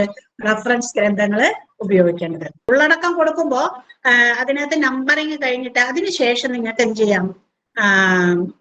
പട്ടികകൾ കൊടുക്കാം. അതായത് നിങ്ങളുടെ ടേബിൾസ് ഉണ്ടെങ്കിൽ ടേബിൾ ഇത്രാമത്തെ പേജിലെ, പിന്നെ അതുപോലെ ചിത്രസൂചിക, അതായത് ചിത്രങ്ങള്, അതായത് അപ്പൻഡിക്സിൽ നിങ്ങൾ നൽകുന്ന കാര്യങ്ങളുടെ ഒക്കെ പേജ് നമ്പർ ഇവിടെ വരണം. ചുരുക്കെഴുത്തിന്റെ സൂചിക, അതായത് ചില പേരുകള് ആവർത്തിച്ച് ഉച്ചരിക്കുന്നതിന് പകരം പോയിന്റ് മാ എന്നൊക്കെ ഇടില്ലേ നമ്മള്. അത്തരത്തിൽ ചെയ്യുന്ന കാര്യങ്ങളുടെയൊക്കെ അബ്രിവിയേഷൻസ് ഒക്കെ അവിടെ നമ്മൾ സൂചിപ്പിക്കണം. ഇങ്ങനെയാണ് ഈ പ്രബന്ധത്തിനുള്ളിൽ കൊടുത്തിരിക്കുന്നതെന്ന്. അതുപോലെ പേജ് നമ്പറുകൾ, അങ്ങനെയുള്ള എല്ലാ കാര്യങ്ങളും, സൂചികകൾ മുഴുവൻ എന്തൊക്കെയാണോ അപ്പൻഡിക്സിൽ ചേർക്കുന്നത് അത്തരം കാര്യങ്ങളും ഈ ഉള്ളടക്കത്തിന് നിങ്ങൾ എഴുതി ചേർക്കേണ്ടതാണ്. ഇനി ഈ ഉള്ളടക്കം കഴിഞ്ഞിട്ടാണ് ആമുഖം വരേണ്ടത്. അപ്പൊ നമ്മൾ ആദ്യം പറഞ്ഞത് ഏകദേശം മനസ്സിലായല്ലോ. പ്രബന്ധ സംഗ്രഹം കഴിഞ്ഞു. അത് കഴിഞ്ഞ് പ്രബന്ധ സംഗ്രഹം കഴിഞ്ഞോടുകൂടി ഉള്ളടക്കം വേണം. ഉള്ളടക്കം കഴിഞ്ഞിട്ടാണ് ഈ ആമുഖം എന്ന് പറയുന്നത്. അപ്പൊ പ്രബന്ധ സംഗ്രഹത്തിൽ എന്തൊക്കെ വേണം? നമ്മൾ നേരത്തെ പറഞ്ഞ പോലെ പഠന മേഖല, പഠന ലക്ഷ്യം, പഠന പ്രസക്തി, അങ്ങനെയുള്ള കാര്യങ്ങളൊക്കെ വേണം. അതിനുശേഷമാണ് ആമുഖം നൽകേണ്ടത്. അപ്പൊ ആമുഖത്തിൽ എന്തൊക്കെയാണ് കൊടുക്കേണ്ടത്? ആമുഖത്തിന് ഒരു പ്രത്യേകതയുണ്ട്. രണ്ട് രീതിയിൽ ആമുഖം തയ്യാറാക്കാൻ പറ്റും. ആദ്യത്തെ രീതി എന്ന് പറയുന്നത് ഗവേഷണ പ്രശ്നത്തെ കൃത്യമായിട്ട് അവതരിപ്പിക്കുന്ന ഒരു ശീർഷകം കൊടുക്കുകയും സാങ്കേതിക പദങ്ങൾ ഉപയോഗിക്കുന്നുണ്ടെങ്കിൽ അത്തരം കാര്യങ്ങളൊക്കെ കൊടുക്കുകയും ഒക്കെ ചെയ്തിട്ട് ഒരു 10 പേജിൽ ഒക്കെ ഒതുങ്ങുന്ന രീതിയിൽ വേണമെങ്കിൽ നിങ്ങൾക്ക് ഒരു ആമുഖം തയ്യാറാക്കാനായിട്ട് സാധിക്കും. ഇനി ചിലപ്പോ നമ്മൾ ചെയ്യേണ്ട ഒരു കാര്യം എന്ന് പറയുന്നത്, ചില ഘട്ടങ്ങളിലാണ് ഞാൻ പറയുന്നത്, അവിടെ നിങ്ങൾക്കിപ്പോ സാധാരണയായിട്ട് ചെയ്യുന്ന ഒരു കാര്യം എന്ന് പറയുന്നത് മെത്തഡോളജിയുടെ പിന്നാലെ പോകുക എന്നുള്ളതാണ്. പ്രധാനമായിട്ടും നമ്മുടെ മാനവ വിഷയങ്ങൾക്ക് കൂടുതലാണ് മെത്തഡോളജിയുടെ പിന്നാലെ പോകുന്നത്. വളരെ പരിചിതമായ കാര്യങ്ങളാണ് മെത്തഡോളജിയിൽ പറയാനുള്ളത് എങ്കിൽ അതിനെ നിങ്ങൾക്ക് വേണമെങ്കിൽ ആമുഖത്തിലേക്ക് മാറ്റി എഴുതാനായിട്ട് സാധിക്കും. അപ്പൊ വിഷയ സംബന്ധിയായിട്ട് എന്തൊക്കെ ധാരണകളാണ് നിലവിലുള്ളത്, അതിന്റെ പൂർവ്വ പഠനങ്ങൾ എന്തൊക്കെ, പിന്നെ അതുപോലെ അതായത് റിവ്യൂ ഓഫ് ലിറ്ററേച്ചർ, അങ്ങനെയുള്ള കാര്യങ്ങളൊക്കെ നമുക്ക് ആമുഖത്തിൽ ഉൾപ്പെടുത്താനായിട്ട് പറ്റും. അപ്പൊ അതുപോലെ തന്നെ ഏത് രീതിശാസ്ത്രമാണ് ഉപയോഗിച്ചിട്ടുള്ളത്, ഏത് വിശകലന രീതിയാണുള്ളത്, അങ്ങനെ പഠന മേഖല, ഹ്രസ്വമായിട്ടുള്ളൊരു പ്രബന്ധ സ്വരൂപം, ഇങ്ങനെയൊക്കെ ചെറിയ രീതിയിൽ ആമുഖത്തിൽ എഴുതി അവസാനിപ്പിക്കുന്ന രീതിയും, അതേപോലെ തന്നെ ഈ ആമുഖത്തെ പരിഷ്കരിച്ച് ഒന്നാമത്തെ സിദ്ധാന്തത്തിന്റെ അധ്യായത്തെ ഒരു അധ്യായമായിട്ട് നിലനിർത്തേണ്ടതില്ല എങ്കിൽ അതിനെ നമുക്ക് വേണമെങ്കിൽ ആമുഖം എന്ന് പറയുന്ന അധ്യായത്തെ വികസിപ്പിച്ച് ഇതിനകത്തേക്ക് കൊണ്ടുവരുന്ന ഒരു രീതിയുണ്ട്. അപ്പൊ ആമുഖം രണ്ട് രീതിയിലുണ്ട്. പ്രബന്ധ രൂപരേഖയെല്ലാം തയ്യാറാക്കുന്ന പ്രബന്ധ ശീർഷകം അങ്ങനെയുള്ള കാര്യങ്ങളൊക്കെ പറഞ്ഞു വന്നിട്ട് കുറച്ച് കാര്യങ്ങൾ പറഞ്ഞു പോകുന്ന ഒരു 10 പേജിൽ ഒതുങ്ങുന്ന ഒരു ആമുഖവും പ്രബന്ധ സ്വരൂപമൊക്കെ കാണിക്കുന്നത്.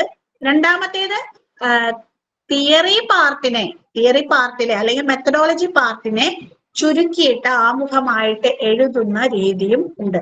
അങ്ങനെയും വേണമെങ്കിൽ ആമുഖം നിങ്ങൾക്ക് നിർമ്മിക്കാം. അങ്ങനെ അപ്പോ ആമുഖം കഴിഞ്ഞു. ആമുഖം കഴിഞ്ഞതിന് ശേഷം നിങ്ങൾക്ക് ഒന്നാമത്തെ അധ്യായമാണ് അടുത്തതായിട്ട് എഴുതാനുള്ളത്.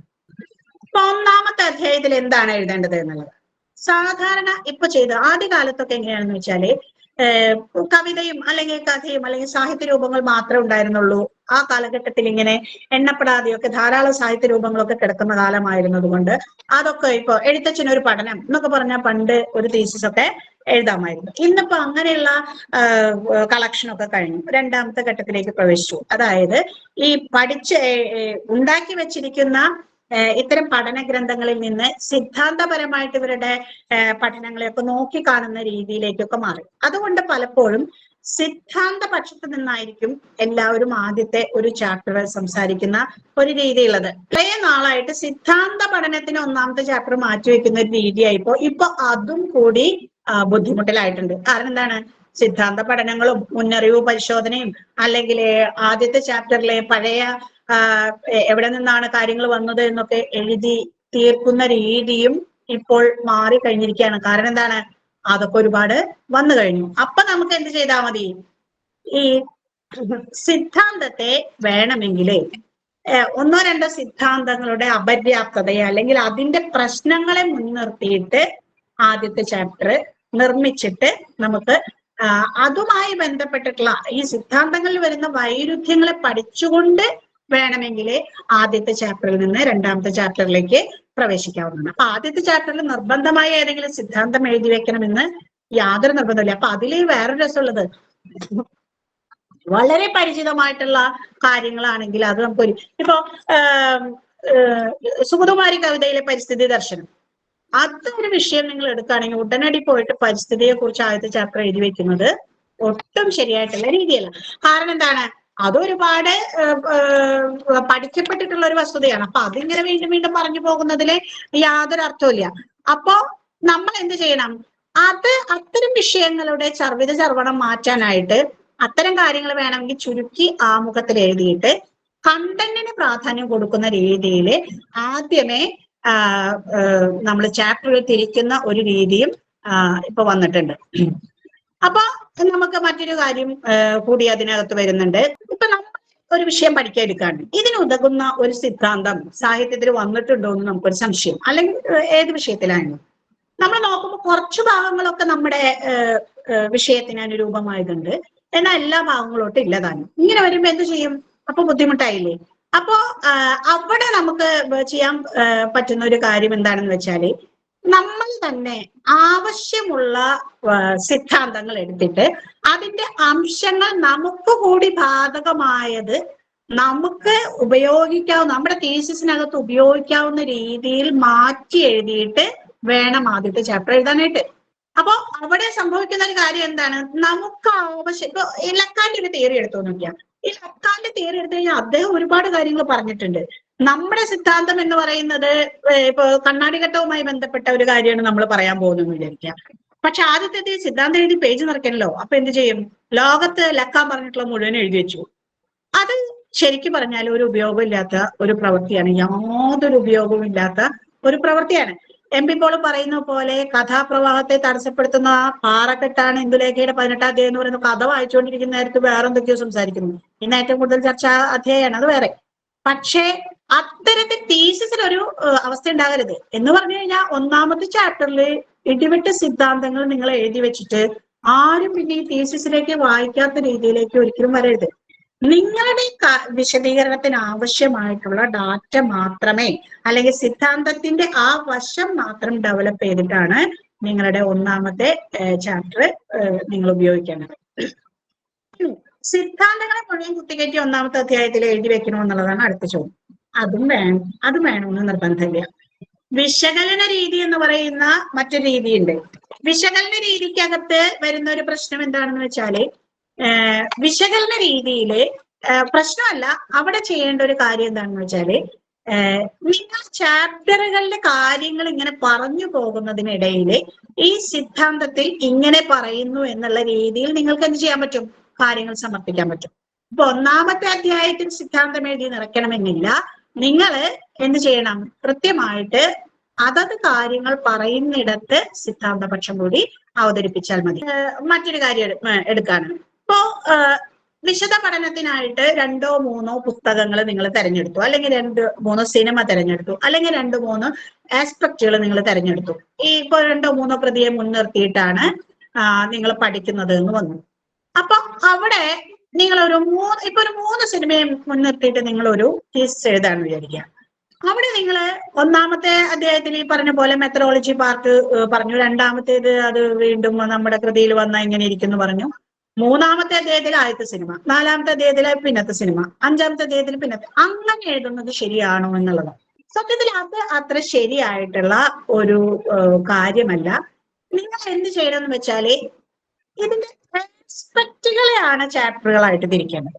ഇപ്പൊ ആ സിനിമയിലെ പാരിസ്ഥിതിക പ്രശ്നങ്ങൾ, അതായിരിക്കാം ഈ സിനിമകളിലെ പാരിസ്ഥിതിക പ്രശ്നങ്ങൾ എന്ന് പറയുന്ന ഒരു തലക്കെട്ടിനകത്ത് നിന്നായിരിക്കാം നിങ്ങൾക്ക് ആ ചാപ്റ്റർ എഴുതാനായിട്ട് കുറച്ചുകൂടി എളുപ്പം. മറ്റൊന്ന്, ഇപ്പോ അതിനകത്ത് സ്ത്രീ വിഷയമായിട്ടുള്ള പ്രശ്നങ്ങൾ, അല്ലെങ്കിൽ എന്താ പറയാ എക്കോ ഫെമിനിസത്തെ കുറിച്ചുള്ള പ്രശ്നങ്ങൾ, നിങ്ങൾ കണ്ടെത്തുന്ന ആസ്പെക്റ്റുകളെ മുൻനിർത്തി ചാപ്റ്റർ തിരിക്കുന്നതായിരിക്കും കുറച്ചുകൂടി നല്ലത്. എന്ന് പറഞ്ഞാല് ഒറ്റയ്ക്ക് ഓരോ വിഷയം എടുത്തിട്ട് ഒരു ചാപ്റ്റർ ഉണ്ടാക്കുന്നതിനേക്കാൾ എന്തുകൊണ്ടും നല്ലത് എന്താണ്? വിഷയത്തെ വ്യത്യസ്ത രീതിയിൽ കാണുന്ന ചാപ്റ്ററുകൾ നിർമ്മിക്കുന്നതായിരിക്കും വളരെ നല്ലത്. അപ്പോൾ വിഷയത്തെ സമഗ്രമായാണ് നിങ്ങൾ ഉൾക്കൊള്ളുന്നത് എന്ന് മനസ്സിലാക്കാനായിട്ട് ഈ വിഭജന ശൈലി വളരെയധികം ഉപകരിക്കും എന്നുള്ളതാണ്. അപ്പൊ ഒരു വിഷയം എടുക്കുമ്പോൾ വിഷയത്തിന്റെ തുടക്കത്തിൽ വരുന്ന സിദ്ധാന്തപക്ഷം വളരെ പരിചിതമാണെങ്കിൽ നിങ്ങൾക്കത് ആമുഖത്തിൽ ഒരു ചെറിയ കുറിപ്പ് നൽകിയിട്ട് ഒതുക്കി തീർക്കാം. പിന്നീട് വരുന്നതിലെ നിങ്ങൾക്ക് വിഷയവുമായിട്ട് ഈ സിദ്ധാന്തം ആയിട്ട് എങ്ങനെയാണ് എന്റെ റിസർച്ച് ബന്ധപ്പെടുന്നത് എന്നതിനെ കുറിച്ച് പറയാം. അടുത്തത് എന്ത് ചെയ്യാൻ പറ്റും? പിന്നീട് വരുന്ന ചാപ്റ്ററുകളിലെ കൺസെപ്റ്റുകൾ അല്ലെങ്കിൽ നിങ്ങളുടെ ആസ്പെക്ട്സ് അനുസരിച്ച് നിങ്ങൾക്ക് ചാപ്റ്ററുകൾ ഡിവൈഡ് ചെയ്യാനായിട്ട് പറ്റും. ഇനി അധ്യായങ്ങൾക്ക് എങ്ങനെയാണ് വലുപ്പം? സത്യം പറഞ്ഞു കഴിഞ്ഞാല് എല്ലാ അധ്യായങ്ങൾക്കും തുല്യ വലുപ്പം ഉണ്ടാവുന്നതാണ് ഏറ്റവും നല്ലത്. അപ്പോ അതിനൊരു ഭംഗിയുണ്ട്. അപ്പൊ നിങ്ങൾ ചോദിക്കും ഇതൊക്കെ നടക്കുമോ? ഞങ്ങളുടെ അവസാനത്തെ അധ്യായം കുറച്ച് അധികം വരും. പക്ഷെ അത് അത്ര ശരിയായിട്ടുള്ള രീതിയല്ല. ഏകദേശം എല്ലാ അധ്യായങ്ങൾക്കും തുല്യ വലിപ്പം വേണം. അപ്പൊ ചിലത് കൂടി പോകുകയാണെങ്കിൽ അത് കുറയ്ക്കണം, അത് വസ്തുനിഷ്ഠമായിട്ട് കുറച്ചെടുക്കണം. അതായത് വായ തോന്നിയതുപോലെ ഒരുപാട് എഴുതി വെക്കാൻ പാടില്ല. കുറയ്ക്കുകയും കൂട്ടുകയും ചെയ്യുക എന്നതിനകത്ത് നിങ്ങൾ ഒരു മനോധർമ്മം പ്രയോഗിക്കേണ്ടിയിരിക്കുന്നു. അപ്പൊ ഒന്നാമത്തെ അധ്യായത്തിലെ വേണമെങ്കിൽ ഒരു 10 പേജൊക്കെ കുറയ്ക്കാൻ പറ്റും. എന്ന് പറഞ്ഞ സിദ്ധാന്തപക്ഷത്തെ വിശദീകരിക്കുകയോ അതിന്റെ പുതിയ 2 or 3 സിദ്ധാന്തങ്ങൾ എടുത്തിട്ട് അതിന്റെ കുറവുകൾ ഏത് രീതിയാണ് നിങ്ങൾ വരുന്നതെന്ന് വെച്ചാൽ അത് പറഞ്ഞു പോയിട്ട് രണ്ടാമത്തെ അധ്യായത്തിലേക്ക് വരുമ്പോഴേക്കും അത് സാമാന്യമായിട്ട് എങ്ങനെയാണ് ഈ വിഷയത്തിൽ പ്രയോഗിക്കുന്നത് എന്നതിനെ കുറിച്ച് നിങ്ങൾക്ക് വിശദീകരിക്കാൻ പറ്റും. മൂന്നാമത്തെ അധ്യായമാകുമ്പോഴേക്കും വിഷയ വിശകലനത്തിലേക്കാണ് കിടക്കുന്നത്. ഈ സിദ്ധാന്തം എങ്ങനെയാണ് എന്റെ വിഷയത്തിൽ പ്രവർത്തിക്കുന്നത് എന്ന് നോക്കാൻ പറ്റും. 3, 4, 5 അധ്യായങ്ങളിൽ അതാണ് നിങ്ങൾ നോക്കേണ്ടത്. അപ്പോ വിഷയ വിശകലനത്തിന് 5-ൽ 3 അധ്യായങ്ങളാണ് വിഷയ വിശകലനത്തിന് മാറ്റേണ്ടത്. ആദ്യത്തെ 2 അധ്യായങ്ങള്, ഒന്നാമത്തേത് സിദ്ധാന്തപക്ഷത്തിൽ നിന്ന് സംസാരിക്കാം, രണ്ടാമത്തേത് അതിന്റെ സാമാന്യമായിട്ടുള്ള പ്രയോഗ രീതികളെ കുറിച്ചാണ് വിശദീകരിക്കേണ്ടത്. ഏകദേശം ഒരു 300 പേജുള്ള ഒരു തീസിസിനകത്ത് ഇതെങ്ങനെ പ്രവർത്തിക്കുന്നു എന്ന് നോക്കാൻ പറ്റും. അത് നോക്കുമ്പോ ശീർഷകം, അതിന്റെ പ്രസ്താവന, ആമുഖം തുടങ്ങിയവയ്ക്കൊക്കെ കൂടിയിട്ട് ഒരു 20 പേജ് നിങ്ങൾക്ക് മാറ്റിവെക്കാൻ പറ്റും. ഒരു 20 പേജ് എന്ന് പറഞ്ഞാൽ ശീർഷകം, പ്രസ്താവന ഇതൊക്കെ കൂടി ഒരു 10 പേജ്. പിന്നെ ആമുഖത്തിൽ നിങ്ങൾ എഴുതി ചേർക്കുന്ന കാര്യങ്ങളൊക്കെ കൂടിയിട്ട് ഒരു 10 പേജ്. പിന്നെ ഒന്നാമത്തെ അധ്യായത്തിലേക്ക് കടക്കുമ്പോ ഒരു 40 പേജ് എഴുതി കഴിഞ്ഞാല് ഒന്നാമത്തെ അധ്യായം പൂർത്തിയായി. ഒരു 40 പേജിന്റെ ഉള്ളിൽ നിങ്ങൾ നിർത്തുക. പക്ഷെ ഈ 40 പേജ് കിട്ടണമെങ്കിൽ ചിലപ്പോ ഗൈഡിന്റെ വെട്ട് കഴിയുമ്പോൾ നിങ്ങൾക്ക് 100 പേജിലൊക്കെ അധികമൊക്കെ എഴുതേണ്ടി വരും കേട്ടോ, അത് വേറെ കാര്യം. പക്ഷെ എങ്ങനെ വെട്ടിത്തിരുത്തിയാലും ഒരു 40 പേജ് എന്ന് നിങ്ങൾ ക്രമപ്പെടുത്തി വെക്കുക. രണ്ടാമത്തെ അധ്യായത്തിന് ഒരു 40 പേജ് വെക്കുക. പിന്നെ 3, 4, 5 അധ്യായങ്ങൾക്ക് ഒരു 55 പേജ്, കുറച്ചും കൂടി കൂടുതലായ ഒരു 55, 60 പേജിനകത്ത് 3, 4, 5 അധ്യായങ്ങൾ വെക്കാം. പിന്നെ ഉപസംഹാരത്തിനായിട്ട് ഒരു 10 പേജ് വെക്കാം. ഗ്രന്ഥസൂചി അങ്ങനത്തെ കാര്യങ്ങൾ അധികം ഉണ്ടെങ്കിൽ, പട്ടികകളൊക്കെ അമിതമാണെങ്കിൽ ഒരു 10, 20 പേജ് അതിന് വരാം. അല്ലെങ്കിൽ അത് കുറച്ച് കുറയാം. എന്തായാലും അത്തരം കാര്യങ്ങൾ എല്ലാം കൂട്ടിച്ചേർക്കുമ്പോൾ നമുക്ക് ഒരു 10, 250, 300 പേജ് വരും. അപ്പൊ നിങ്ങൾ നോക്കൂ, അപ്പൊ നിങ്ങൾ ചിലർ ചോദിക്കും, ഇതൊക്കെ ശരിയാവും മിസ്, എങ്ങനെ നമുക്ക് ഒരു വിഷയം എടുത്തു കഴിഞ്ഞ് ഇത്ര പേജിൽ നിർത്തണം? നിർത്തേണ്ടതാണ്. നമ്മൾ അനൗപചാരിക ഗവേഷണം അല്ല ചെയ്യുന്നത്, ഔപചാരിക ഗവേഷണമാണ്. അപ്പൊ അതുകൊണ്ട് കൃത്യത പാലിക്കുക എന്ന് പറയുന്നത് ഗവേഷണത്തിൽ വളരെ പ്രധാനപ്പെട്ട ഒരു കാര്യമാണ്. അപ്പൊ നിങ്ങൾക്ക് വേറൊരു കാര്യം പറയാം. ഇപ്പൊ നമ്മുടെ തീസിസിന് ഇത്തിരി ഭാരം കുറഞ്ഞ പോലെ തോന്നുന്നുണ്ടാവും. അപ്പൊ ഒരു 400, 300 പേജ് എഴുതി തീർക്കണമല്ലോ ഈശ്വര എന്ന് വിചാരിച്ച് പേടിച്ചിരിക്കുകയായിരിക്കും പലരും. ഇതാണെങ്കിൽ തുടങ്ങുന്നുമില്ല, അവസാനിപ്പിക്കാൻ പറ്റുന്നുമില്ല, എഴുതിയത് കേട് വെട്ടുകയും ചെയ്യും. ഇങ്ങനൊരു നിരാശയിലൊക്കെ നിങ്ങൾ പോകുന്നുണ്ടാകാം. പക്ഷെ നിങ്ങൾ നോക്കൂ, നമ്മൾ പറയില്ലേ, വലിയ വർക്കുകളൊക്കെ ഡിവൈഡ് ചെയ്ത് കഴിഞ്ഞാൽ അതിന്റെ ആയാസം കുറയുന്നു പറയില്ലേ. ഇപ്പോ കുറെ കാര്യങ്ങൾ ചെയ്യാനുണ്ടെങ്കിൽ എല്ലാം കൂടി ഒറ്റയടിക്ക് ചെയ്യാതെ ഇന്ന മണിക്കൂറിൽ ഇത്ര കാര്യം ചെയ്യാം എന്നുള്ള രീതിയിൽ ഡിവൈഡ് ചെയ്ത് കഴിഞ്ഞാൽ ആയാസം കുറയുമെന്ന് പറയുന്ന പോലെ നിങ്ങളൊന്ന് നോക്കൂ, ആദ്യത്തെ ചാപ്റ്ററിന് നിങ്ങൾക്ക് 40 പേജ് മതി. അപ്പൊ നിങ്ങൾക്ക് 40 പേജ് വേണ്ടോ? അപ്പൊ കുഴപ്പമില്ല അല്ലെ, എന്നതൊന്ന് എഴുതി തുടങ്ങാമെന്ന് തോന്നും. അല്ലെങ്കിൽ പിന്നത്തെ പേജിനെ ഒരു 60 പേജ്, പിന്നത്തേന് ഒരു 40 പേജ്, പിന്നത്തേന് ഒരു 55, 60 പേജ് ഒക്കെ മതി. അപ്പോ വലിയ തീസിസിന്റെ വലിപ്പം നിങ്ങളുടെ മനസ്സിൽ തന്നെ കുറഞ്ഞു വരുന്നതായിട്ട് നിങ്ങൾക്ക് അനുഭവപ്പെടും. അപ്പൊ തീസിസ് എഴുതുന്ന ഒരാള് അതിനെ വലിയൊരു പാറക്കല്ലായിട്ട് കണക്കാക്കാതെ എന്ത് ചെയ്യണം? തീസിസിനെ ഘടനകളായിട്ട് തിരിക്കുമ്പോൾ അത് വളരെ ചെറുതായി പോകുന്നതായിട്ട് മനസ്സിലാക്കുകയും ആ ചെറുതാകുന്നതിനനുസരിച്ച് കുഞ്ഞു കുഞ്ഞു കാര്യങ്ങൾ, ഒന്നാമത്തെ ചാപ്റ്റർ ഈ 40 പേജ് ആദ്യത്തെ ചാപ്റ്റർ എഴുതാൻ വേണ്ടിയിട്ട് ചിലർ 1, 2 വർഷം എടുക്കും. നിങ്ങളൊന്ന് ആലോചിച്ച് നോക്കുക, എന്താണ് അതിന്റെ ആവശ്യമുള്ളത്? 40 പേജ് എഴുതാൻ എത്ര സമയം വേണം? നിങ്ങൾ എത്ര ആർട്ടിക്കിൾ എഴുതി കൊടുക്കുന്നു? അപ്പൊ സിസ്റ്റമാറ്റിക് ആയിട്ട് എഴുതണം എന്നുള്ളത് വളരെ പ്രധാനപ്പെട്ട കാര്യമാണെങ്കിലും അതിനകത്ത് 40 പേജ് എഴുതുണ്ടു. അപ്പൊ അതിനനുസരിച്ച് നിങ്ങൾക്ക് നിങ്ങളെ മോൾഡ് ചെയ്യാൻ പറ്റും. അപ്പോ ഇനി ഇതും കഴിഞ്ഞു, ഈ 40 പേജിൽ തന്നെ നിങ്ങൾക്ക് ഒന്നുകൂടി നിങ്ങളെ പരിഷ്കരിക്കാൻ പറ്റും. ഇതിനകത്ത് നിങ്ങൾക്ക് ഉപശീർഷകങ്ങളും ശീർഷകങ്ങളും വേണമെങ്കിൽ ഇട്ട് വെക്കാം, സബ് ഹെഡിങ്സ്. ഈ 40 പേജില് എത്ര ഹെഡിങ് വരും? ഒരു 10 ഹെഡിങ് ഉണ്ടായാൽ മതി. 40 പേജിന് ഒരു 10 ഹെഡിങ് ആക്കുക. ഈ 10 ഹെഡിന് ഒരു 5 ഉപശീർഷകങ്ങൾ കൊടുക്കാമെന്ന് നിങ്ങൾ തീരുമാനിക്കുക. ഏകദേശം എഴുതി വരുമ്പോൾ അങ്ങോട്ടൊക്കെ തിരുമാറും. അപ്പൊ നിങ്ങളൊന്ന് നോക്കിയേ, 10 ശീർഷകത്തിനകത്തേക്ക് വേണ്ടത് മതി ആദ്യത്തെ ചാപ്റ്ററിലെ. അപ്പൊ അതിൽ ഒരു ശീർഷകം ഈ ആഴ്ച എഴുതി തീർക്കാന്ന് വിചാരിക്കുക. അങ്ങനെ 10 ശീർഷകം 10 ആഴ്ച കൊണ്ട് തീരാണ്. അതില് 10 ശീർഷകത്തിന്, അപ്പൊ ഒരു ശീർഷകത്തിന് 5 ഉപശീർഷകം മതി. അപ്പോ എന്തായി? ഒരു ചാപ്റ്ററിലെ ഒരു 10 പേജും അതിന്റെ ഒരു ശീർഷകവും ഒരു 5 ഉപശീർഷകവും സബ് ടൈറ്റിലും എഴുതി തീർത്താൽ തീസിസിന്റെ ഒരു ഘടകം കഴിഞ്ഞിരിക്കുന്നു അല്ലെ? അങ്ങനെ നമ്മൾ വലിയൊരു തീസിസിനെ കുഞ്ഞു കുഞ്ഞു കുഞ്ഞു കുഞ്ഞു കഷ്ടമായിട്ട് ചിന്തിച്ചാൽ വളരെ ഈസി ആയിട്ട് നിങ്ങൾക്ക് അത് തീർക്കാൻ പറ്റും. അപ്പൊ അതിൽ ഏറ്റവും പ്രധാനപ്പെട്ട കാര്യം തുടർച്ച വേണം. പറയുന്ന കാര്യങ്ങൾക്ക് തുടർച്ച വേണം. തുടർച്ചയില്ലാതെ അതും ഇതും പറഞ്ഞു കഴിഞ്ഞാല് ഒരിക്കലും ശരിയാവില്ല. അപ്പൊ അതുകൊണ്ട് ഘടനാ പൊരുത്തത്തോടു കൂടി വേണം നിങ്ങൾ ഈ ഓരോ പാരഗ്രാഫ്, ഞാൻ പറഞ്ഞില്ലേ, ഓരോ പാരഗ്രാഫിനും ഒരു തുടക്കം, ഒരു നടുഭാഗം, ഒരു എൻഡിങ് ഉണ്ടാവണം. അതിലൊരു പോയിന്റ് നിങ്ങൾ പറഞ്ഞാൽ മതി. അടുത്ത പാരഗ്രാഫിൽ അതിന്റെ തുടർച്ചയായിട്ടുള്ള കാര്യമാണ് പറയേണ്ടത്. അപ്പോൾ വലിയ ഒരു പാരഗ്രാഫ്, അതിനെ നിയന്ത്രിക്കുന്ന ചെറിയ ചെറിയ പാരഗ്രാഫുകൾ, ആദ്യം പറഞ്ഞ ടൈറ്റിലിൽ പറയുന്ന കാര്യത്തെ സാധൂകരിക്കാനുള്ള ഹെഡിങ്ങുകളായിരിക്കണം അങ്ങനെ വരുന്നത്.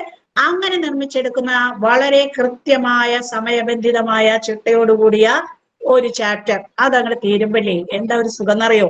തീസിസ് വെക്കുമ്പോൾ ഒരു സുഖം ഭൂമിയിലെ അടുത്ത ഒരു കാലത്തും കിട്ടില്ല എന്ന് എനിക്ക് തോന്നുന്നു. ഞാൻ രാത്രി മുഴുവൻ ഉറങ്ങിയിട്ടുണ്ടായില്ല. തീസിസ് അവാർഡ് ചെയ്യുന്നതിന്റെ തലേ ദിവസം എനിക്ക് ഉറക്കം വരുന്നില്ല. എനിക്ക് എപ്പോഴും ഉറക്കം വരുന്ന ഒരാളാണ്.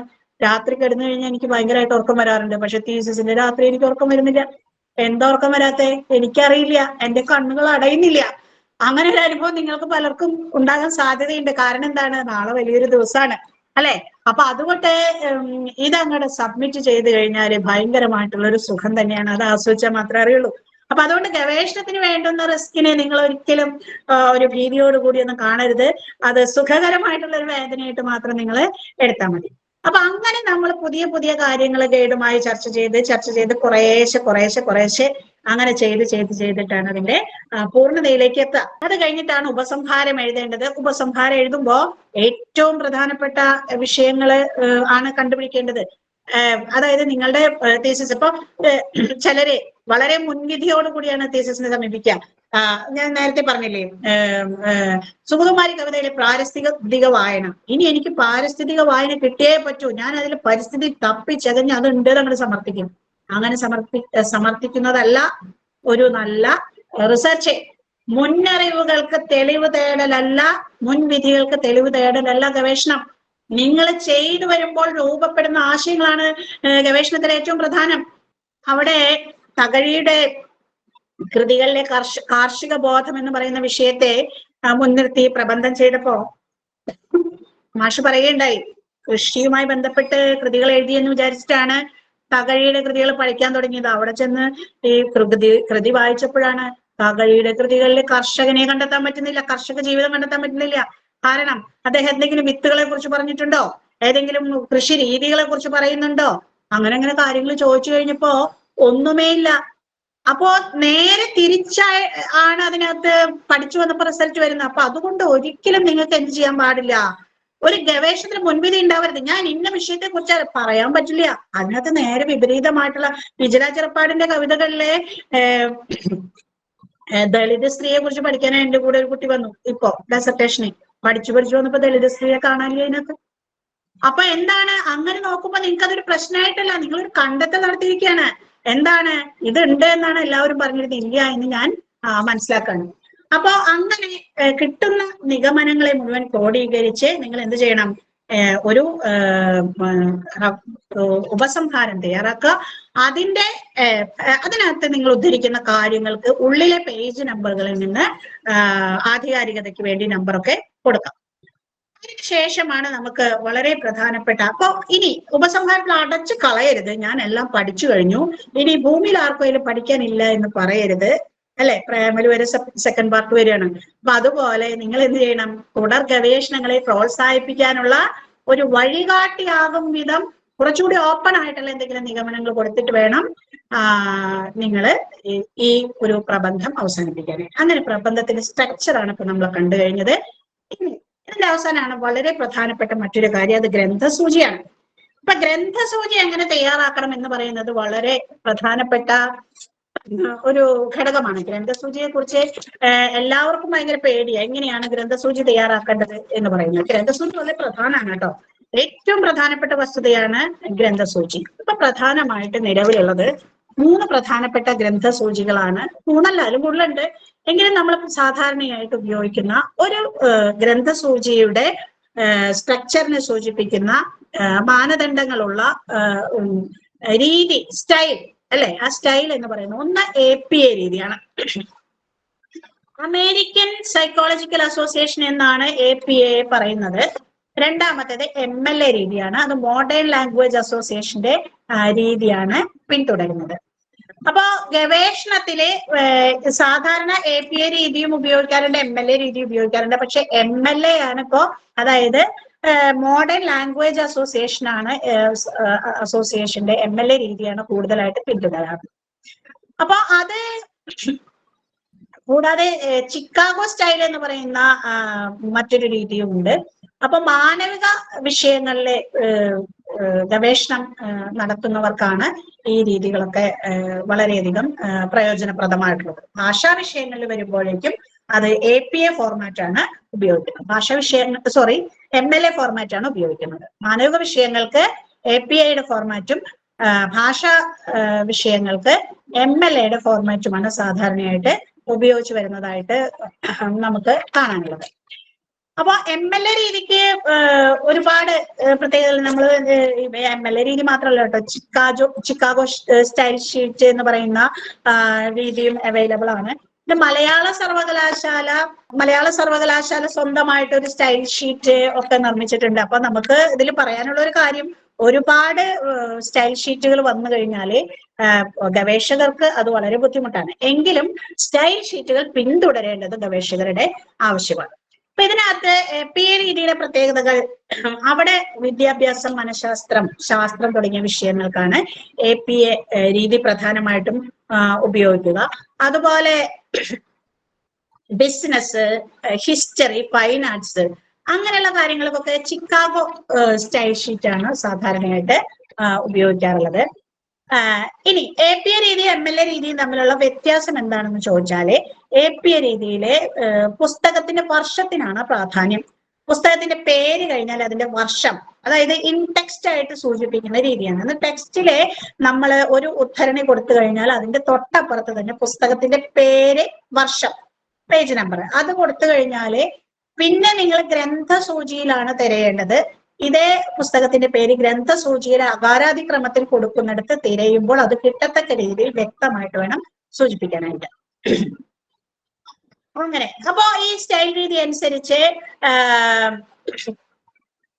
ഇവര് പറയുന്ന APA രീതി അനുസരിച്ചാണ് ഞാൻ പറയുന്നത്. APA രീതിയിലെ പാഠങ്ങൾ, ഉദ്ധരണികള്, കുറിപ്പുകള്, ഗ്രന്ഥസൂചി അവയൊക്കെ ഡബിൾ സ്പേസ് നൽകിയിട്ടാണ് കൊടുക്കേണ്ടത്.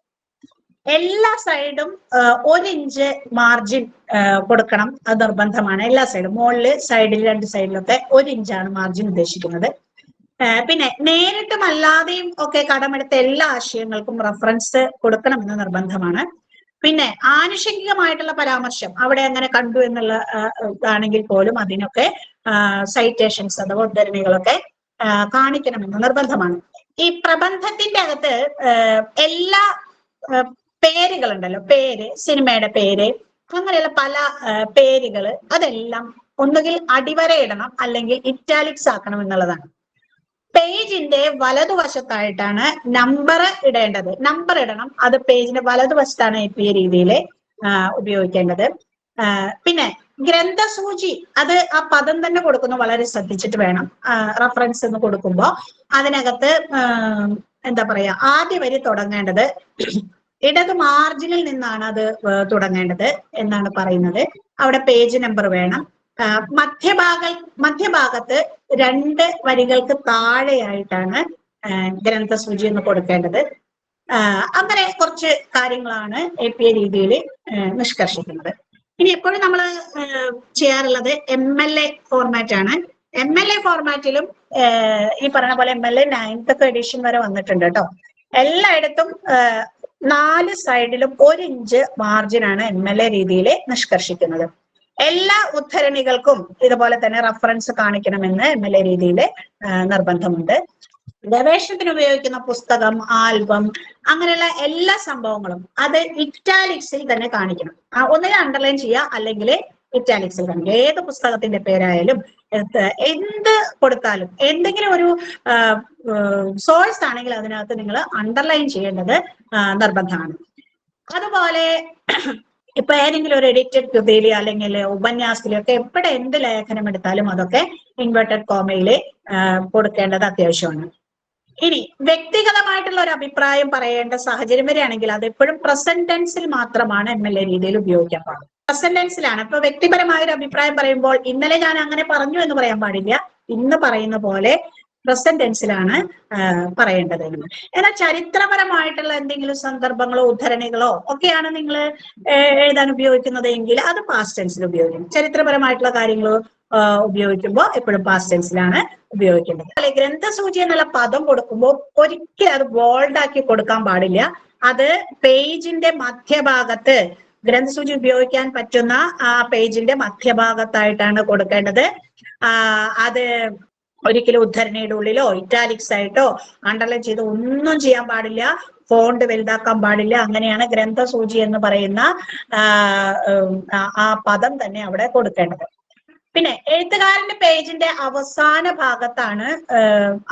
ഭാഗമാണ് ആദ്യ ഭാഗമായിട്ട് ചേർക്കേണ്ടത്. അപ്പൊ അതിനെ കുറിച്ചൊക്കെ പറയാറുണ്ട്.